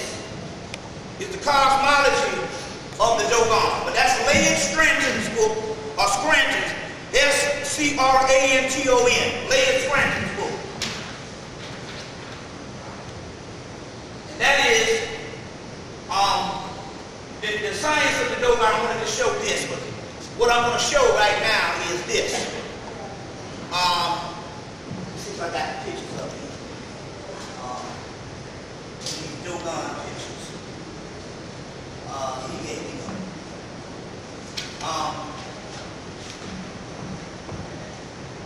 This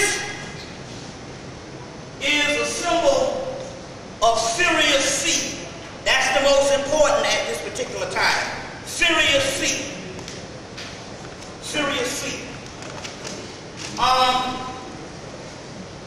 You got Sirius A, which is the star Sirius. Our sun is a child that in relationship to another sun, which is the father. The sun behind the sun is the star Sirius.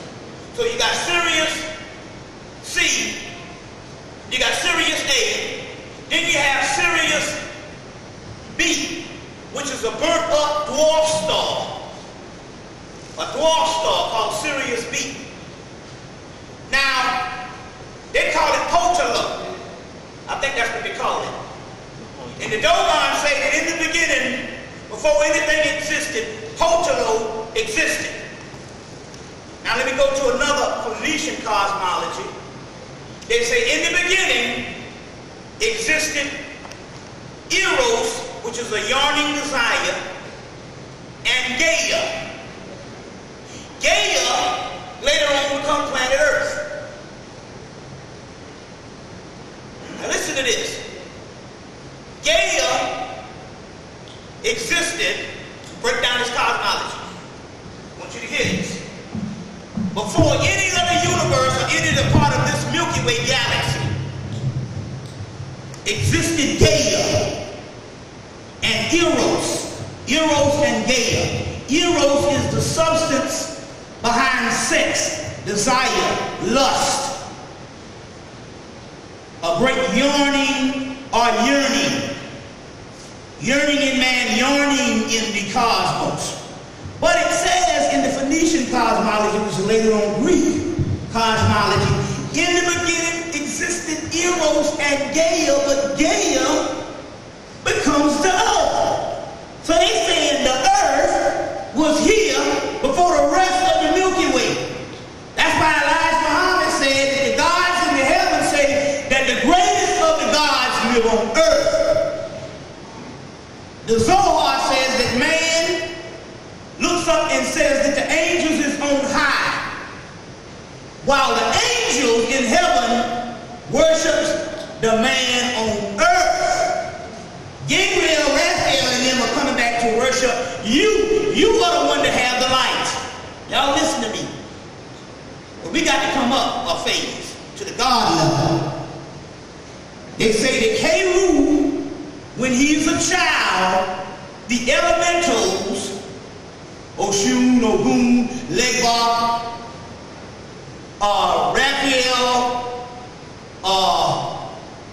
Raphael, Gabriel, Michael. They say when Horus is the child, the elementals is his protectors. But when he becomes an adult, which means an enlightened one, they become his servants. Raphael and them are serving us because we have the light. Remember, these were the gods that threw us out of heaven. They say fallen being. What is a fallen being? A fallen being is a person who takes on a physical body. So one brother said, brother, I believe, call on the radio, brother, I believe you one of the fallen angels. I said, if you knew what fallen angels mean, it means humans, you dickhead. You a fallen angel too. The grandparents or the parents were overthrown by their children. The parents was old. They became weary and sleepy. The children gained power and overthrew the parents and threw the parents into physical bodies. And they became humans. Now the angels who threw our children who threw us into the physical bodies are now old, and we have regenerated and we are new. We have the new light, and they have to come through us to be regenerated. But the family fight is over. We are all one. Y'all getting this? Just go back and study the tape. Now, it is because in the beginning there was Gaia, but Gaia becomes the earth, and the earth becomes the fallen daughter. It means that there was this ancient primordial thing that was in the beginning when it was spiritual, and then it fell and gradually took on the physical shape of the human vibratory rate of the physical. So what was spiritual in the beginning gradually fell into the physical and took on the physical appearances. And that is what the great fallen ones are. They took on physical bodies. Those physical bodies became incubators, and in a series of reincarnation back and forth from the spiritual bodies, we rested, we regenerated, we sifted out the flaws, and now we have a new light. Now listen to this shit right here. The Book of the Dead. The Book of the Dead is a template for all other ancient books. In the books of the dead, you have an upper world, which is ruled by the gods, or the angels. You have an underworld, which is ruled by the demons, or Damians, Amians, Amins, hidden substance. That is nothing but the same God souls of the gods trapped into physical bodies. And that's the template. In order for us to regenerate and go through to make a new God, we went through the middle passage. When we went through the middle passage, we became a series of the new gods. And everything you see in the Book of the Dead or any of these texts, when we're going through the underworld and going through the trials and tribulations, we went through the middle passage. Those books are nothing but a record of us. Let me give you an example.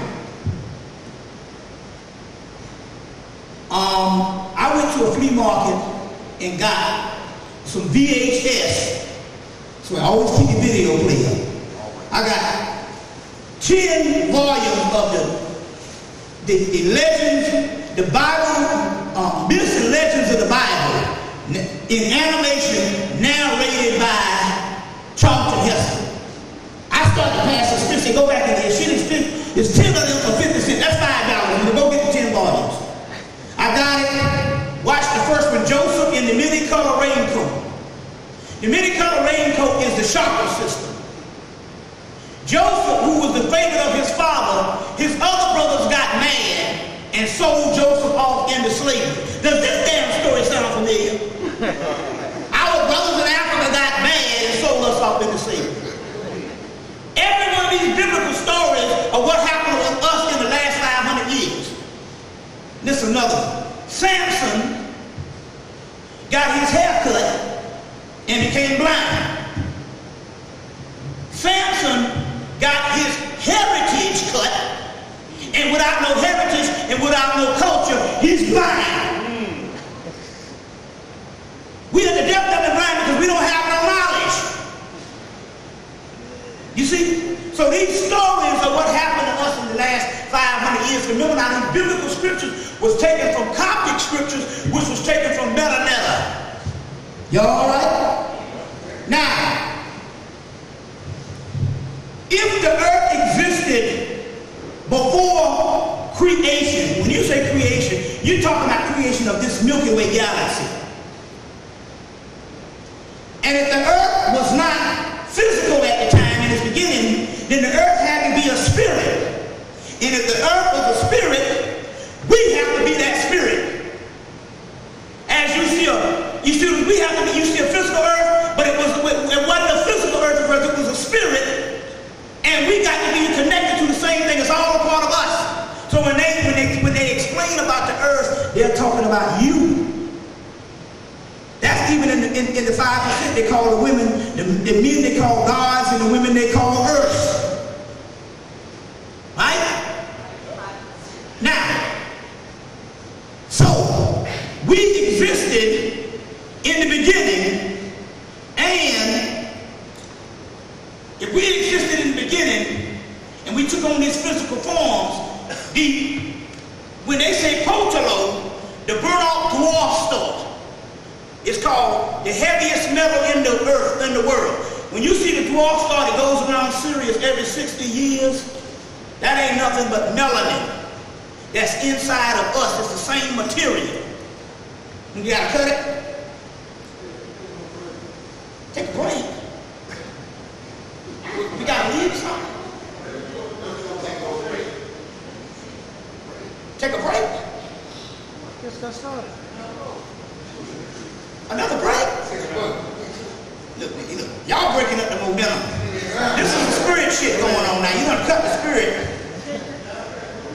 You see, you're gonna mess around and then we're gonna be singing, Jesus, love me just I know, cause the Bible tells me so. You know what I'm saying? I understand, but you gotta roll with the shit, you know. I might come back this thing tap dancing or something. Yep, no blind ass. You see what I'm saying? They can handle it. Now, because I gotta go into so now, lost my train of thought.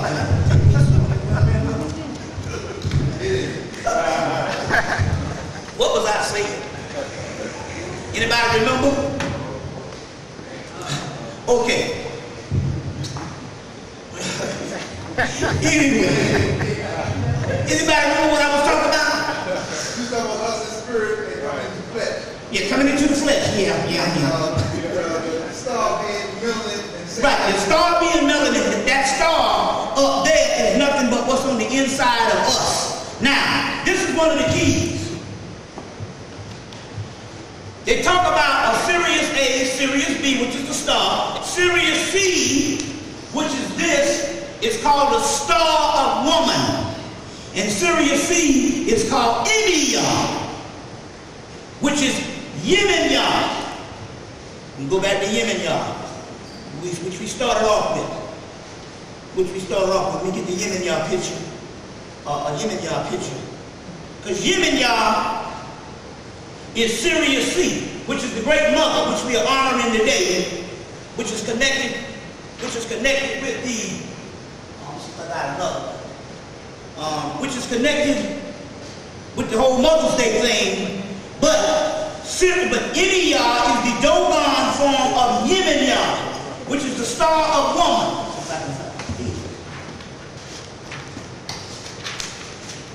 Now, let's put all this together. They say they have two nomos, one male and one female.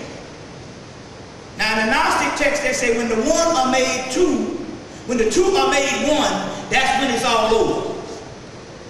So the two nomos, when they come together, because they say that there's a Sirius C, but they haven't been able to find it. The Dogon said will rule in the future, but it's the star of woman. But they haven't been able to find it in the cosmos, because Sirius C is the final manifestation of Sirius A and Sirius B. And the final manifestation, when the two of them made one, there was two twins, one male and one female, and when they merged back together, back into the androgyny, then that's when it's all over. We are becoming androgynous figures, not based on physical sexuality, but in the spirit aspect of the male and the female merging back together. And when that merges back together, that becomes Sirius C, Hemmitt, which is the same Sirius C. Hemmitt, which is the same Sirius C. You know. Now, and Hemmitt merged together is the return of the nomos. Now the nomos has this ship. This is when we get into spaceship stuff.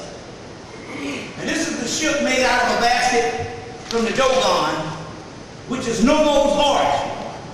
Now we go back into this whole UFO phenomenon. This UFO phenomenon. Now, I started off my Dogon lecture in '92 dealing with the UFO. This is old because this was one of the first damn pictures I had in '92. So that's about 17 years, going on 17 years old. That's why it's all raggedy looking. Had to bring it out in the fall. Now, I started off, and this was the time we were dealing with the UFO phenomenon. But I got out of the UFO phenomenon for the simple fact the white boys were taking man-made UFOs, and abducting people.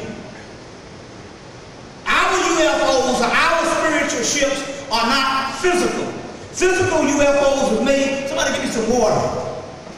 Physical UFOs was made between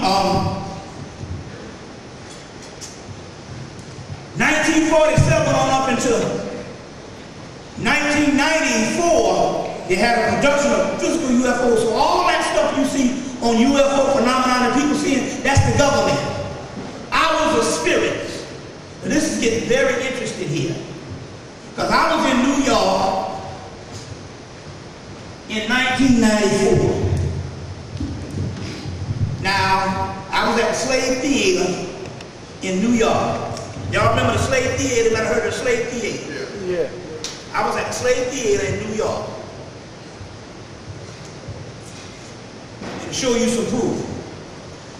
I told the people at the Slave Theater that a UFO or a ship was going to come and pull outside the Slave Theater after I got through lecturing. Now, had it not come, I wouldn't have been lecturing because they would expose me as a charlatan, especially being in New York City with them hostile niggas. But I'm still here, so obviously they showed up. As a matter of fact, they got me 2 nights later in Harlem doing a lecture in Harlem where the people that was at the lecture in Brooklyn at the Slave Theater was bearing witness that the ship didn't show up. But you just got to know what to look at. Because this gets very interesting now, because now we get ready to deal with our power and something that is something that is confusing you and you don't know what to look at.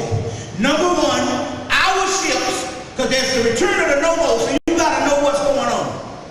Our ships are not physical. Even Pat Robertson, when Independence Day came out, he said, yes, there are UFOs, but they're not physical. They are angels.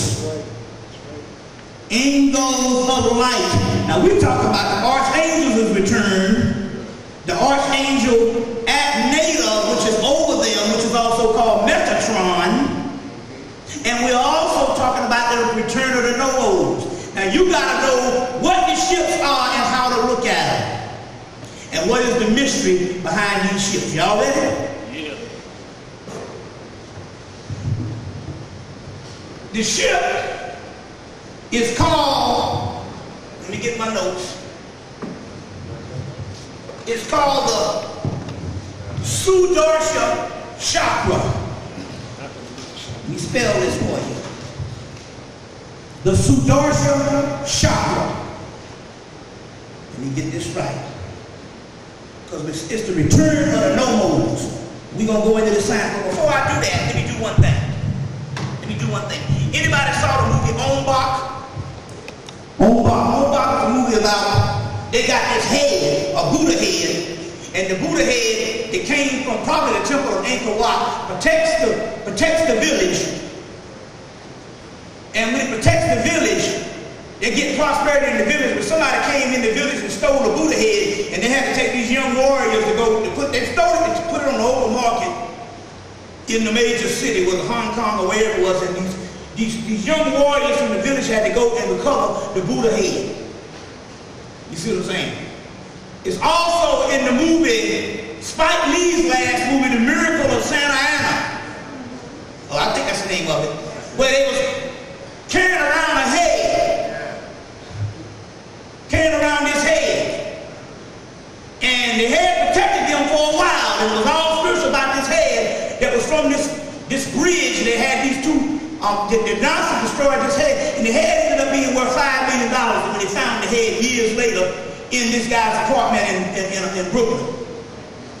Get that last Spike Lee movie. Now, there's another head that's the most dangerous head on the planet. I was going to produce it. Spirit's head. Hell no, you're going to get some niggas messed up behind that. Let me show you what I'm talking about. Y'all all right? We're going to get into other stuff in a few minutes. I'll put these over here. That's what I'm going to use. But I want to show you something. It's the most dangerous head on the planet. I'm going to use this, that. I'm going to use this, show you this. Okay, now, let me get this one thing right here to explain what this is. What this is. This is the God. Let's see if I got one over here. On one minute. Okay. I can explain it to the one I got. Okay, this is the goddess Durga. I'll go back to the normal thing in a minute.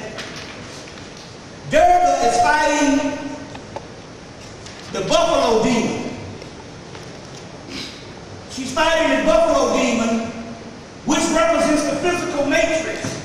She's on the lion, she's on the tiger, but the earlier form of Durga, she's on the lion, which makes her a form of the goddess Sekhmet, which makes her a form of the Kundalini energy on the inside of you. Now, this black figure with the hanging bosoms represents a woman that is dead, and she's creating this evil demon. We create our own demons in our mind. And then show how the story is. This woman is creating her own reality. You see what I'm saying? That's why everything that's going on with you, you create it in your mind. There are no enemies. Only the enemy that you make up for yourself. That's a coping mechanism that gets out of hand, and you can't break that enemy. So she's creating her own world of hell. This buffalo demon. Y'all get that? Then what comes up out of her to destroy the buffalo demon is her own Kundalini energy. Once she realizes the power rests in her, Durga comes and destroys the buffalo demon. Okay? So Durga is a powerful deity. She is the ultimate manifestation of Kali, but the higher manifestation of Kali. Now this is where I'm going with this. This is a head of the ultimate form of Durga called Samunda. This head is somewhere in a museum. It's very, very dangerous. Of course, I sleep with it in my bedroom. You see what I'm saying? But then again, I tapped into a certain realm. This head is very dangerous. And they got this head over in a museum somewhere in Europe, and they don't know what they got. This was the head of Samoon, and they got those skeletons and stuff like that. Now, what does this ultimately mean? It ultimately means that you don't get a black woman mad because it might do something that you might regret. Might do something that you might regret by getting that sister mad. It's for its own power. And the whole earth and all of mythology was built on trying to hold this power down. Trying to hold this particular power down. But you don't get a sister mad because this is just a representation of the ultimate power of this particular sister. Now, so this particular head, it's just interesting here how they had that Santa Ana picture in that particular movie, and Spike Lee was trying to express that he had gotten in an argument with I think it was an argument with Clint Eastwood. He was like, y'all act like y'all doing all these war movies. You act like black people never fought in the war. And we fought in all the wars. Revolutionary War, Civil War, World War I, World War II, Vietnam, and all that down. But you can think like World War II was lily white. You know what I'm saying? We was in the Korean War where they got MASH that came on. MASH ran for damn near 10 years on TV without a black face. And there was black men in Korea because Korea was the war that Truman integrated the damn war. So by the time the Korean war came about, not only there was black people in the war like they had always been, but it was an integrated war. But yet MASH did damn near 10 years on TV and you ain't seen a black face. You see what I'm saying? So here go again how you rewrite history. You see, so he did this particular movie, but it all centered around the head, and that's the head of Durga. And that's the head of Durga. And it's interesting because whenever you see those skeletons, that also represents the ancestral power. The ancestral power, which is inside of us. Now, moving right along back to this ship.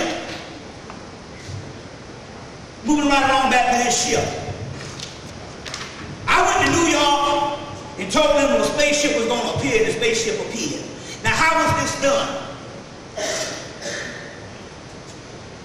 In 1973, they had a syndicated show came on called UFO. And my mama used to watch this show. So one night, in 1973, she took us outside and showed us a spaceship beside the house.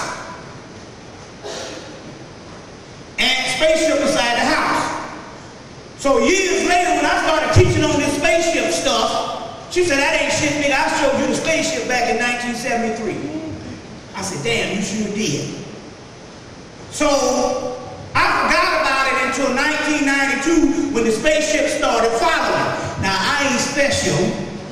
Everybody in here got you a spaceship. This is where we get ready to go with this shit.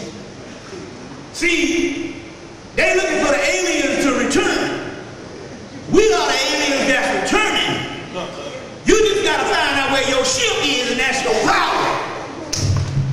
This is the ultimate shit, and we get ready to get our power. And it took me years to figure it out. The shit started following me a couple of months before I started lecturing, or about a year before I started lecturing. I started noticing this ship. This is the same ship that I asked, they didn't know when I went to New York. I went out to Long Island to a sister named Shakura. And she was a psychic channeler. What's that? Oh, my glasses. Oh, shit. I want to crush them. She was a channeler. They come and go. And I asked her to get in contact with the ship and asked the ship, could the ship appear before the slave theater on Nostrum Avenue? And she said it was cool, they'll show up. So I wasn't stupid now. I wasn't going to go and put my goddamn career on the line, and I didn't spiritually know some stuff. So what happened when we got outside the slave theater, there was about 100 people out there, and they were standing around looking for a ship. Now, you know them niggas get ready to say, oh God, we're going to talk about this nigga for 100 years. Because there wasn't shit up in the sky. Then all of a sudden, from down the street, the ship came and pulled up right in front of the slave theater. And we got them on tape 2 days later, bad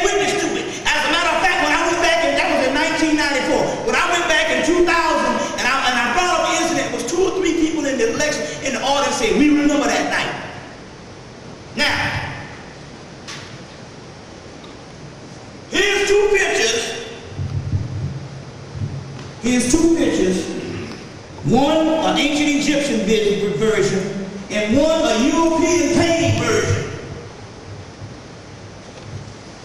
Now they said that all your Christian photographs used to come in early Christianity. All the photographs used to come when they had Jesus, they had angels, and they had the apostles. They would all have a ship up in the corner.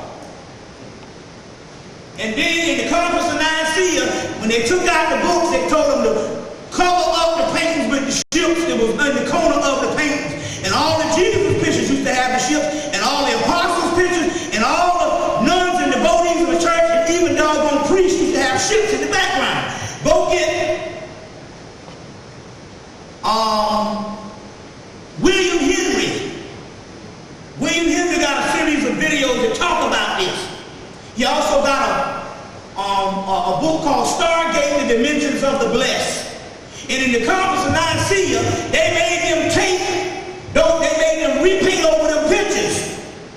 And this is how these pictures used to look, with this European woman or an angel with a ship and a vortex or a stargate over her. Y'all following me? Now, here's, I said, ascending. And as you can see, the wings represent a ship or a stargate.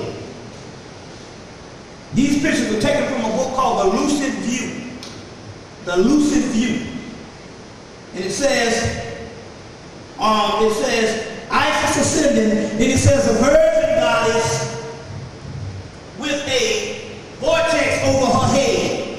Same concept. Now let me break this down to you. Our ships, Hemmitt,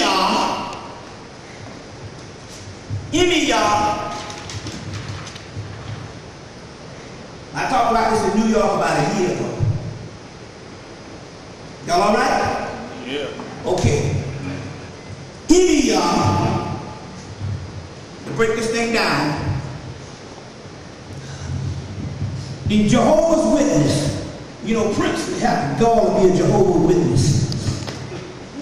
The Jehovah's Witness got so big in the early 70s, it was a phenomenon. And all of a sudden now you can see a few people knocking on doors and annoying the hell out you. But what had happened with the Jehovah's Witnesses had a prophecy that they read the wrong way. The prophecy said that the world would end in 1975. And as a result, the Jehovah's Witnesses was going around, and so what happened was going around preaching this stuff, 72, 73. Anybody remember this? They was preaching that the world was going to end in 1975. When the world didn't end in 1975, it completely destroyed the Jehovah's Witnesses. They just become a little ragtag group that go around knocking on your doors, wearing the hell out of you on Saturdays. But the prophecy they had, they read the wrong way. The prophecy that they had, the United States government picked up on it. They had a couple of occult groups, and these occult groups got a transmission in 1975 from a group of people called UMO, the destination of the wolf. And it said the destination of the wolf was the pale fox, but the wolf also represented Anubis, any kind of dog. Because remember, dogs originally came from wolves. There was wolves, and then there was dogs that was domesticated out of wolves. So the destination of the wolf, that's the liking, or the liking. Anybody saw The Last Son of the World? You better recognize this on video yet? That shit wasn't nothing about slavery and the slave master. They had it all thing out in this last one. And they had a black man that they made immortal, which meant that he was returning back to his old self. The wolf represents Anubis, and Anubis is called Anu, Anu, Anunnaki, the return of the Anunnaki. And the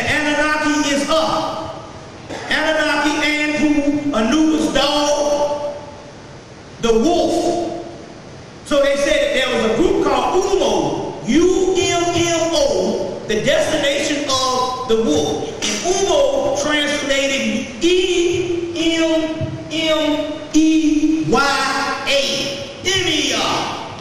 Yemenia. That was in 1975. And they said it was an extraterrestrial government that will rule the earth in the future. Well, that extraterrestrial government is the Anunnaki, and the Anunnaki is Anubis, and Anubis is a black and gold dog, which represents melanin, and it's talking about your ancestors and you and what's happening on the inside of you. You are the Anunnaki. You are the Umo. You are the Emi returning. You are the Nomo. So they returned in 2007. They returned in the fall of 2007 as a group called OMOZ. O-M-O-Z. Yeah, O-M-O-Z. Which was Osiris, Mayat, Obatala, and Zarabanda. Zarabanda is Palo, Obatala is Yoruba, which represents West Africa and the Western Hemisphere. Mayat is Egyptian or Camite, and Osiris is Egyptian Camite. OMOZ, O-M-O-Z, which is the word Umo that they got in 1975, they mistranslated, or either they didn't give them the right word, was OMOZ in 2007, the extraterrestrial government. Now let's break this down so that you understand how this thing happened. Y'all all right? Okay, let's break this down. The ships and all that out there are nothing but your ancestors and you. Anybody saw the movie The Golden Compass? Raise your hands. It's still on cable. Remember, everybody had their own demon. And the demon was an animal. They say some souls live outside of the body, some souls live in the body. And everybody had their own demon following them around. Demon, daemon, Damien, Amen, hidden substance, melanin, or spirit. Now check this out. If you saw that movie, you was attached to your demon or your entity, and it followed you around. And if they severed you from your demon, your entity, you was lost. Okay? Now, let's break this down so that you understand what's going on. You don't exist. You are nothing but a projection of something that is in another dimension or in the sky, depends on what you call it, that is projecting you and dreaming you up. I didn't realize until a couple of months ago, or maybe about 6 months ago, that the ship that was following me, and the ship that was over our house in 73, and my ship, because that could have been my mother's, I don't know. She was the first to see it. And my ship that was following me since 92, now listen to this, was who I am. That's me in this other dimension that's not even local, and this is only a projection of me. Woo, that's some heavy shit there. They keep saying that you don't exist. You're only a series of events that never existed. So if you didn't exist here, where do you exist? You exist in the ship, and you can see them out there in the sky if you know what you're looking at. So the reason why I can call up the ship in New York, because the ship actually called me up to call it up. So everything that we are going through until you figure it out, and I'm giving you the key, that you are not local, you are someplace else. And the first thing happened when the brother C. Freeman made the transition and came back, he said, you know that you someplace else. You all are not even there. You up here with us. But your physical body got you thinking that you are you. So what this means is this. Now check this out.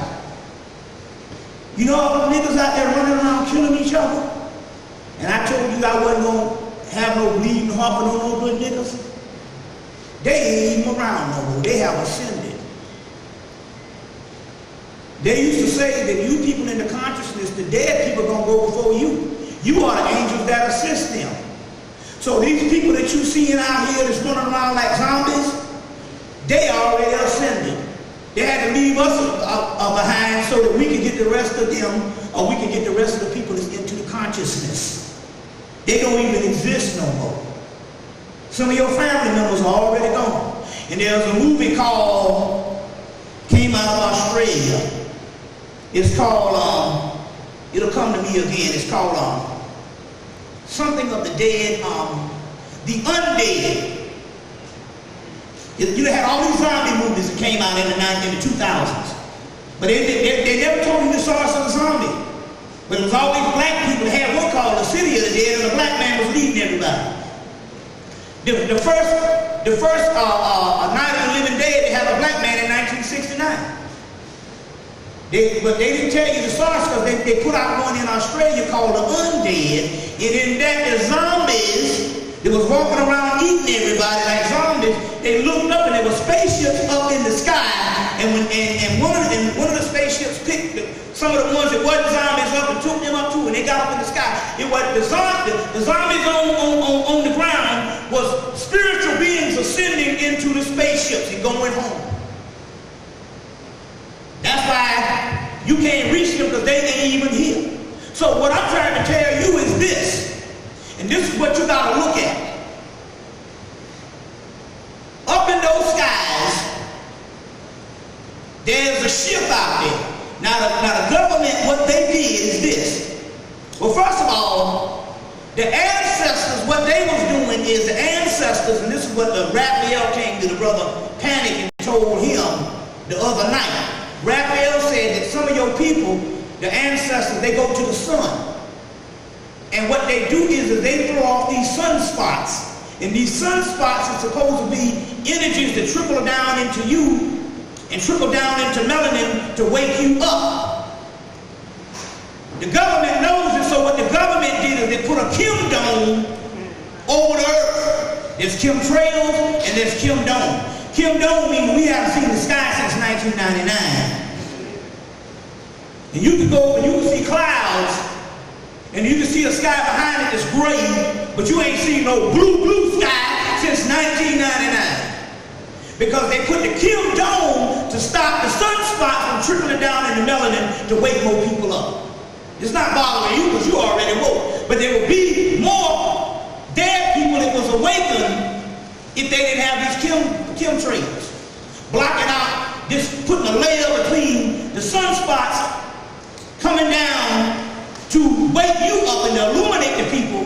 They put a barrier around the earth, and that's what Kim dome is about. But all you have to do is go outside at night. It's harder to do in the city, but you can do it. And look and study the skies. You will know what a star is. You will know what a planet is. You will know what an airplane is. And this way it gets tricky. Because in 1971 or 72, the FAA told the airplanes that they had to put colored lights flashing on the airplanes to camouflage the sky, because the spirit beings are the things that's out there, what we call angels. There's a book called Angels and Aliens by Thompson. And the things that's out there, they hover and they got red, green, yellow type of things. But because they put the red and green lights on the airplane, when you look up and this thing is out there, you think it's an airplane. But if you look at the airplane, pretty soon it will leave. These things are stationary, except when you get in a car and they follow the car. You just got to learn what this. If you so happen to see something that you figure out up there, that's not a plane, because the plane is always going to, it might be slow sometimes when they hover, waiting to go into the airport.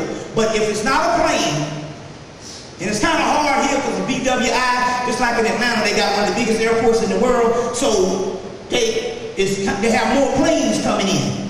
But if you look and find out something that's hovering in that sky, and it's got colors in it, but it ain't going nowhere, that's the ship, which is the angel. And guess what? The one that you look at, that's you. That is you. And that is what's beating you down. You get this? So the stuff is out there. It's just that you got to know what to look at, and you can't be looking. So that's why they do it. The History Channel, they don't give you no black history, but they give you UFO files every week. That is because they want to get you to think that it's a physical UFO, train you on that so you don't look for the spiritual one out there, which is yourself trying to tell you that you ain't real. That all the stuff, you are nothing but a projection of it, because you are not local. Y'all all right? Yeah. That's what's going down, and they're not letting you know this. You see what I'm saying? Now, but the history that they give you on the History Channel and in these books is a fabricated, physical, round UFOs that they've been building in Area 51 since 1947.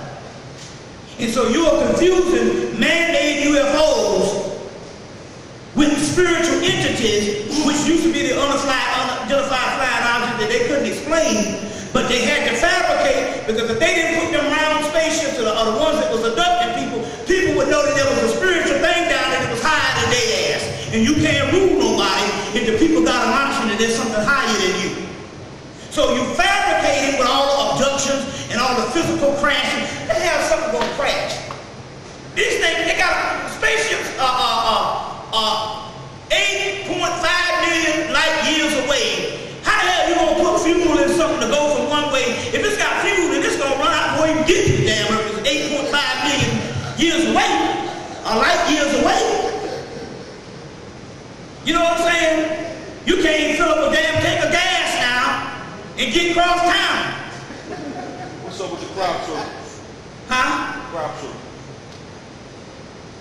Some of those, let's put it this way. If they were significant, other than knowing that there is something, the crop circles he's talking about, if they were significant, other than something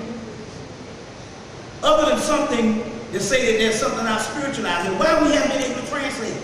And my point here is this: why ain't there never no crop circles in the ghetto? We the only motherfuckers on the earth. We figure that at least we got some of us awake. Why we never see no crop circles and no abductions coming from the ghetto?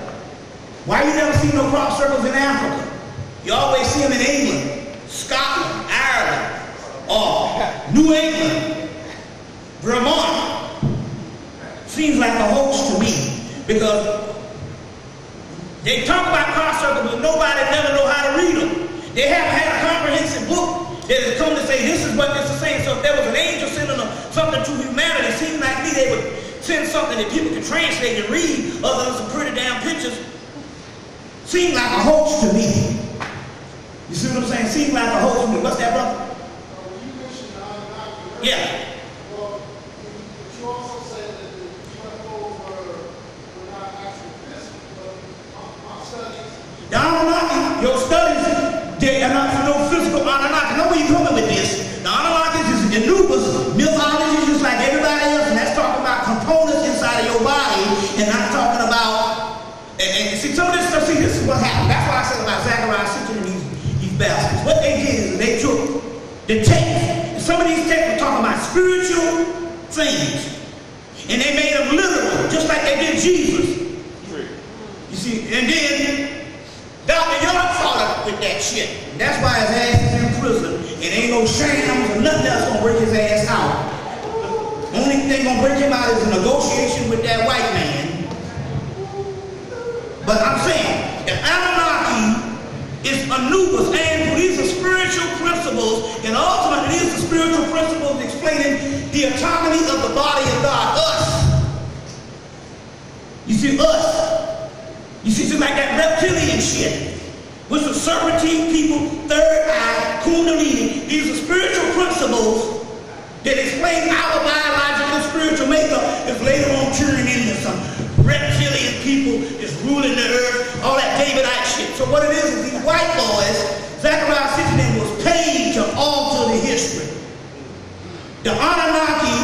is none other than melanin. When you break it down.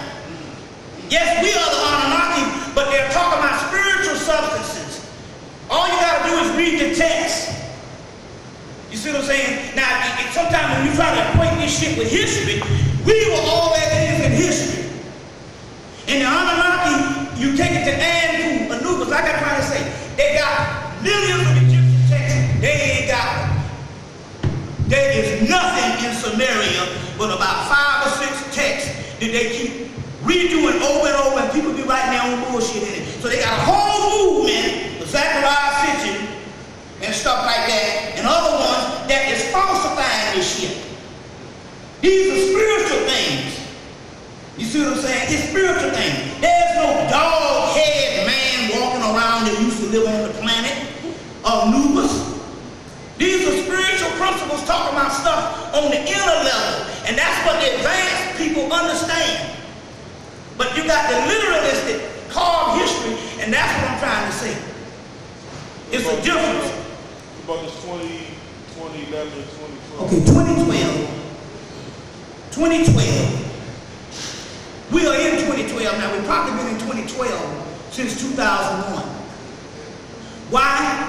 Because if you study the spiritual path, the earth goes in seasons and cycles. It don't go on dates. Dates are artificially man-made. So even if they said that they saw a date, let's say for the sake of argument, the Aztecs or the Mayans had this date for 2012. What they was doing was giving you a calculation of a cycle of time. So we're in a 2012 season that's happening now. Other than when you get to that date, you're going to be disappointed. Just like people were disappointed on the millennium.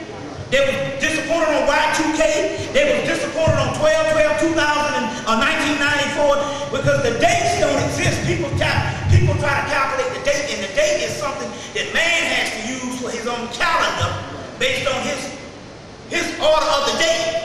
But the stuff goes in cycle. Nature goes in cycle. There is no date on when spring come in.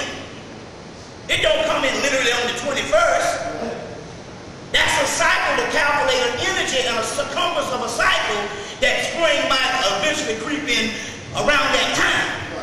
You see what I'm saying? Well, 2012 is a cycle or a season, and we are in it now.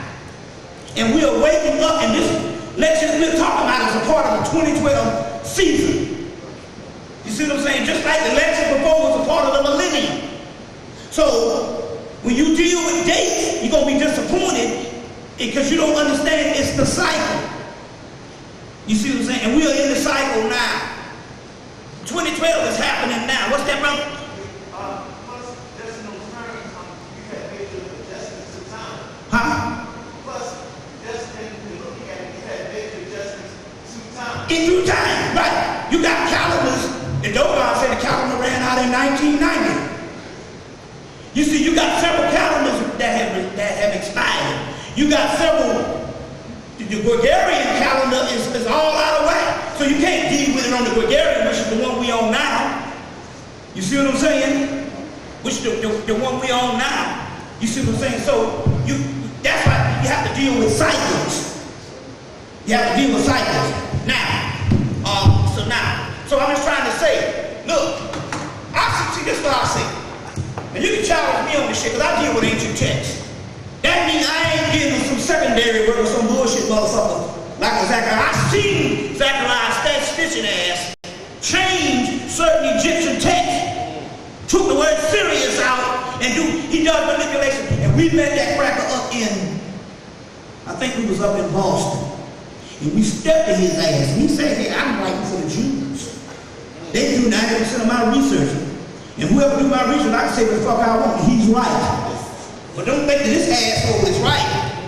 I'm trying to tell you, Samaria don't have enough text. Look, I'm going to ask you something. Why is it when they say Samaria, they only show you the same cuneiform text? Now, the same cuneiform text can't explain everything in Samaria. They show you about a couple cuneiform texts in that, and they say everything comes from that. You see what I'm saying? Whereas we got thousands and thousands of documents, and the Egyptians stump they toe. They document not only on the ceilings and the walls and papyrus, but on the mummies, on the funerary casings. And yet, we don't have no evidence shit. You can't find nothing in Samaria. You got one wall with Marduk and Tiamat and a couple other walls, but the evidence is not there. That means some motherfucker is fabricating some shit. Because the texts that they do have, we got those texts. And those texts cannot change over the years. They are the same texts. The Enuma Elish, the Gilgamesh, the Inanna love tales. They got tales from Samaria, and they are highly, heavily fragmented. But all of a sudden, these bitch-ass crackers are supposed to be getting all this history from this shit. Like Zachariah Stitchin and goddamn David Icke and them. They're lying. They're lying like they've been fabricating shit all the time. And if you take that stuff and say Anunnaki and understand that that was Anubis, you see what I'm saying? And the Anubis, this is the fucking Anunnaki right here. See, what we do is we go to the goddamn temple walls. We ain't gotta take some crack